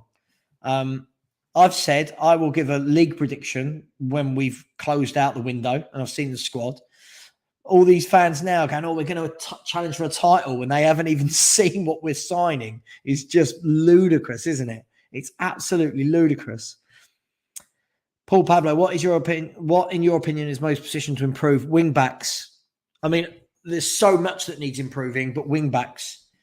Wing backs. Aidan W, have I seen Kulu's goal? I have not. I think I might have been sent it in WhatsApp. I've been on here. Let's have a look. I think Did Will send it to me? Yeah, Will sent it to me. I'm just watching it now. 1 second. Just watching the goal. He's getting... Hang on. It's been lumped up in the air. The good ball over the top. He's running through on it. Cutting in. Dinks. Oh, lovely goal. Yeah, good goal that. Good goal that. Yeah, very good goal. Very good goal that. Thank you for bringing that to my attention. These people think life is a movie. They're just not realistic. Yeah, unfortunately, that's true. And look, do you know what, Bump of K? I acknowledge I'll never get 50,000 subscribers because I'm not happy clappy, and I don't play to the audience, and I don't say what the Matt Hayeses and Alistair Golds and the Rob Guests all say and get everyone hyped up with no reason. I don't pretend to know what's going on. I just give my opinion on what's going on, but I like to think I'm realistic. Some people won't subscribe. Nothing I can do about that. Let's say there must be UB40 fans because they get 1 in 10 like that. Wayne has said, would you agree that we need 2 centre-backs, 1 right wing back, 1 centre attacking midfielder, backup striker to strengthen the side, sell to Deadwood, buy a few youngsters? For me, I think we need 2 centre-backs, a right wing back, a left wing back, a midfielder who can create, and yes, another player in the forward areas, plus Forster for keeper. It's a lot to do, isn't it? It's a lot to do in one window. It takes time. Aidan has said, do they mention that we're still after Huntelaar as a backup striker, or has that ship sailed? Oh, Aidan, I mean, do you remember, was it Leandro Demau? I mean, Leandro Demau and, Berahino, they were going to sign for us every year for about 5 years, weren't they? Did you think Jose got let down by the board I thought he got let down by the board. He wanted Skriniar, he got Rodon. He wanted a striker, he got Vinicius. Do you know what I mean? He wanted to keep, he got Joe Hart. I mean, he got Bergwijn, Gedson. It wasn't, but listen, that ship sailed. We move on. I think he's won something since he left us. Shock. Here's a question. Would you have kept Alan Sugar in charge or ENIC? Oh, God. I mean, that's the double-edged question. I think times have moved on so much, but I don't like what ENIC have done. ENIC have, from a football fan point of view, and that's what I am, right? I'm a football fan like you are. From a football fan point of view, what have they given us? Expensive tickets. I mean, they haven't given us a drop of success. So I don't know. I know I didn't answer your question, but I'm moving on. No worries, buddy. I did put it out on YouTube earlier, but I wasn't planning to. And then I thought that we'll do a show with Mad Sports Network. Where is Frank and why did you shave him? Are you talking about Frank the French Bulldog? He's asleep on the sofa over there. And I haven't shaved him. Where's that come from? Why do you think Frank's asleep over there and the pug is asleep on the floor next to me? So they're my little babies. How high do I think Kulusevski's window is? Listen, he's got all the attributes, hasn't he? He's got all the attributes. He's got I knew you meant ceiling. Don't worry, Mustafa. Yeah, he's got all the attributes, and it's there for him. I guess what we'll see over the next couple of years is the consistency. That's what I think it is down to with players. When I talk about players I don't rate, like the Sessegnons, the Reguilons, the Roy, it's consistency. They'll have a good game every now and then, but can they do it week in, week out? Kulu's had a great start to his Spurs career, and I'm looking forward to seeing what he can do next year. I know plenty of Spurs fans. Not one of them is saying we're winning the league. At Savva Talk Spurs, who are these Spurs fans who are predicting we're winning the league? Well, clearly then, Luke of 14, you've not been in many of my streams recently because so many deluded people come here and tell me that we're challenging for the title and we might win it. Let's see. News very thin on the ground at the moment. All gone quiet. I think we will only find out who we are signing until a day or so before. It's why Coach Silver. It's why I don't lose my marbles at hearing names in the media. I think you're correct. Wing backs are important, but if we're playing twice a week, backup to Kane is backup for Kane. Is it not really important? Yes, I mean I don't see it as a backup. I see that we need a forward that can play across the front three, that can be rotated, because that's a lot of football. And we can't expect Kulu, Kane and Son to play 50, 60 games a season. Let's have a look. Sugar never got higher than 6th. Okay. Halifax Town have a striker who bagged 26 this season. Let's go and get him and give him a chance. Okay. Well, some of these people at Sun Over Salah or Party After Party probably want us to. Levy, Rec, Pors, Sadio. Morientes was also heavily linked. Morientes, yeah, we were after him for a while. Do you think Conte will stay with us longer than he has with other clubs? I guess if he keeps getting backed, then yeah. But he needs to be backed first. I've not seen him be backed. So let's see if it happens this window. Guys, I am going to go in 5 minutes, by the way. How many in the chat are saying we're winning the league next season? Type the letters PL if you think we're... Oh, Luca's taking over my show. Luca, are you taking over my show? Oh, okay. I guess you guys better do what Luca says and type PL if you think we're winning the league. Guys, come on, let's get them subs and likes up. Yeah, please, let's get those likes up. So currently I am sitting on 71 likes. Can I get it to 80 in the next 5 minutes? That would be appreciated. And has everyone subbed? I'm currently on 513. I've gone up 100 in 2 days. So thank you for everyone. Kulu is a perfect fit for the Prem. Yeah, I agree. He's physically strong, cuts in. Yeah, I like him. Basuma, but I don't mind McGinn. I think he does a solid job. You know what you're going to get from him every game. But Basuma is definitely who I would take. Luca 14, this chat is pretty rational compared to most I've seen on Savva's channel. Yeah, I think some of the other people have been banned by my moderators. I have since, if anyone would like to be one of my moderators, please let me know afterwards on YouTube.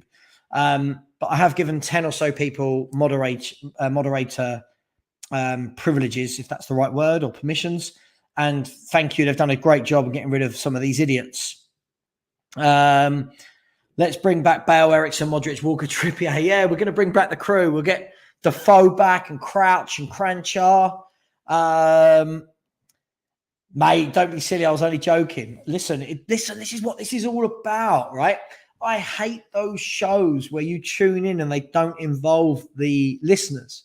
And this is what makes me laugh. Like, I'll get people who come in here and go, oh, you're not as good as Last Word on Spurs. Okay, well, if you want to listen to Happy Clappy, oh, we're wonderful with the same, with the same people who've been saying the same things for years and being wrong, listen to them, but they never go to your comments, do they? They don't involve you, and I like to think that I do. Would I take? Yeah, absolutely, all day long. I think he'd be really expensive though, because I don't think his contract runs out until 2025 or 2026. Agree with you on not being good enough, but Reguilon. But Sessegnon, for me, there is a player there. He made a goal against Steve. I just don't see what people are watching. I don't understand what people are watching. No, not for me. I think he's awful. Yes, you can be a mod. Message me afterwards. Absolutely not. You're a troll. Maddison or Ericsson? Both. One's on a free. Get both. Get both. Why do you complain so much about what other Spurs fans say? I'm not complaining what they say. I'm asked questions and I'm answering back. Sorry to disappoint you. That's the whole point, right? It's what we do. Right. I'm going to go in 2 minutes. So any last questions, get them into me. If not, I will shoot off. And once again, I really do appreciate it.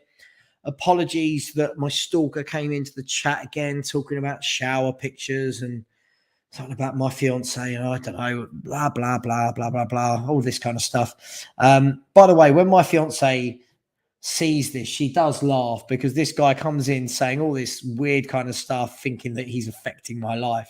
And we just laugh at how sad he is. Who do I think will actually sign? Perisic?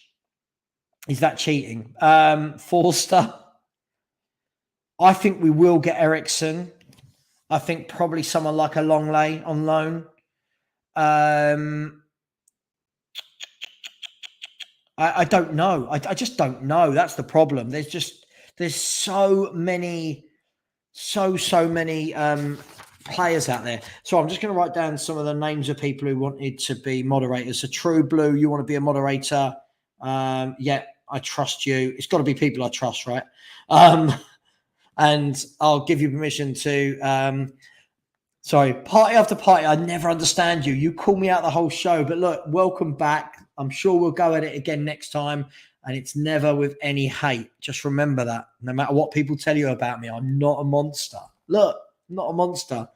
True Blue Spurs. Who else wanted to be a moderator? It was P.O. Block, wasn't it? P.O. Block. I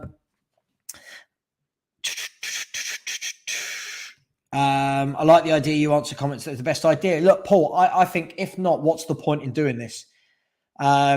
I think that's what it's about, right? I'm really frustrated when I watch other shows and you try and join in and they don't care what the comments are saying. I always will. So long down loan, yeah, he's better than some of the centre backs we've got. I think it's good. RIP to Howard Hamlin and Ray Liotta. Fair enough. Yeah, Ray Liotta, one of my faves. Good show, Savva. Thank you, Terry. Welcome back. Have you subscribed, Terry? Terry, have you subscribed? By the way, so far we are now at 74 likes. Can I get to 80? Come on, guys. Do me a solid. Do me a solid. Subscribe, like. Yeah, perfect. You will be a moderator. Great show. Blah, blah, blah. Reguilon is much better than Cess, and he's been shit. Agreed. I think Reguilon's 10 times the player, and I don't even rate Reguilon. So that will tell you how much I don't rate Sessegnon. Stephen Hughes. Can all the people who want to be mods, can you message me on YouTube afterwards? I think you should know how to do it, yeah? I'm hearing this from other YouTubers too, that their chat is full of delusion. It gets the chat going, makes good viewing. Sav here if needed. Sav, a great stream. Enjoy Stranger Things 4. Mate, I've just finished watching it. What a great show Stranger Things is. And now I've got to wait until the 1st of July for the next batch. Savva, don't get the negativity about you. Always a fun, interactive stream. Oh, I'm a monster. If you go on, do you know what? Every now and then, if you Google, right, because I don't have Twitter, but if you Google Twitter advanced search, I type my name in, Savva, just to see. And every now and then I just come across these threads where these grown men are bitching about me on Twitter that I don't know, that don't know me. It makes me laugh. People who would never say it to your face.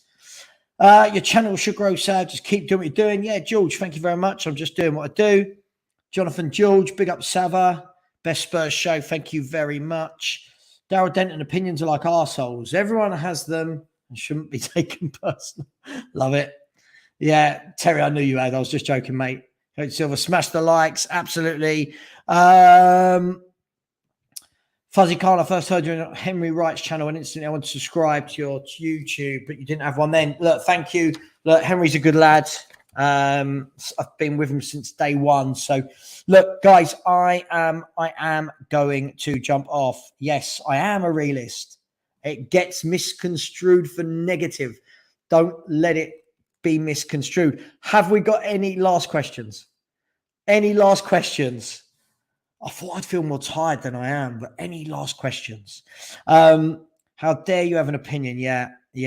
Any last questions? Chris Gill, enjoy the show. Keep it going. If I can get to 80 likes, I will keep the show going for another 15 minutes. And if I can get another 2 or 3 subscribers, it takes it out of you talking for this long, by the way. It does. I need 2 more likes to get to 80. Please, just 2 more likes. Eric Hall says monster. I don't know what that means. What does that mean? Matt Boingo say you hurt my feelings. Oh, Matt, I don't hurt your feelings. Enjoy your night or what's left. Yeah, look, what is it, 1:45? Thank you. I don't think anyone said that to me on here before. My poor missus, yeah, she's used to it. She's actually staying at her mum's tonight, so it's just me and the 2 doggies tonight. 50 years support in Spurs, I've seen it all. Paul, listen, I think 40 years I've seen it all. This is why I just can't get carried away. if we went and signed 7 world-class players, I might get carried away. But this is Tottenham. And as I said, I feel like people got massively carried away at the Enoch statement. I think they played that really well. The marketing team played that statement really well. Oh, the pug has woken up. Bless him. Yes, Fuzzy Khan says, smash the likes, people. George, my favourite Spurs player of all now or since I've been a Spurs fan. My favourite Spurs player is David Ginola. He was just something different. He was just sensational. Right foot, left foot, his skill, his trickery. And he got double player of the year in such a poor Spurs team. It was just brilliant to see. He was just magnificent. Everything about him was magnificent. And if I could interview any one ex-Spurs player, it would be David Ginola. And I've never been able to make it happen. But yeah, David Ginola, loved him. But of course, there's been magnificent players down the years. Savva, did you find the new manager, the new Stranger Things season to be a lot more complicated and much darker in theme? I mean, we've gone away from football, have we? I mean, I didn't find it complicated, but it was definitely a lot darker. But it made sense. I did get it. Very clever, actually. What was your favourite game you watched live and why? Does it? God, I'm going to get called not a Spurs fan here. The best game I've ever been to wasn't actually a Spurs game. I know this sounds awful. The best game, just for pure entertainment and for meaning, I used to work for Charlton Athletic. And when I worked there, Charlton were in the playoff final.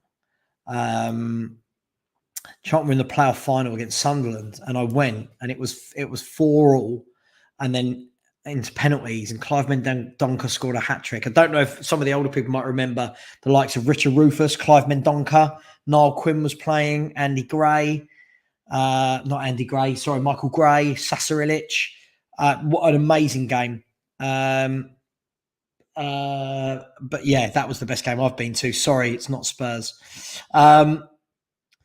Savva, I can't understand why you're trying to drum any bloody sense into these boneheads. Yeah, I know, mate. It's a thankless task, but I do try. And most people on here are good.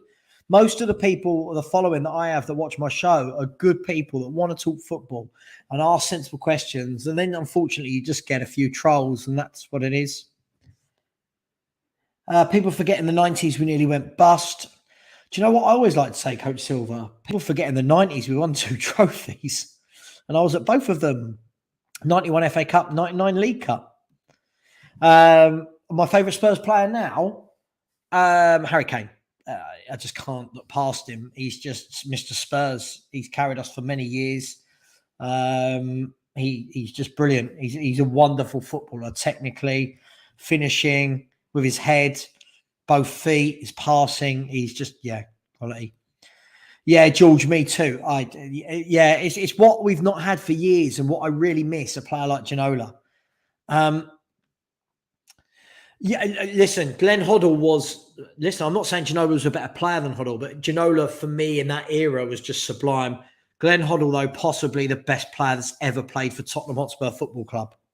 And what a genius that man was with a football. Just sublime.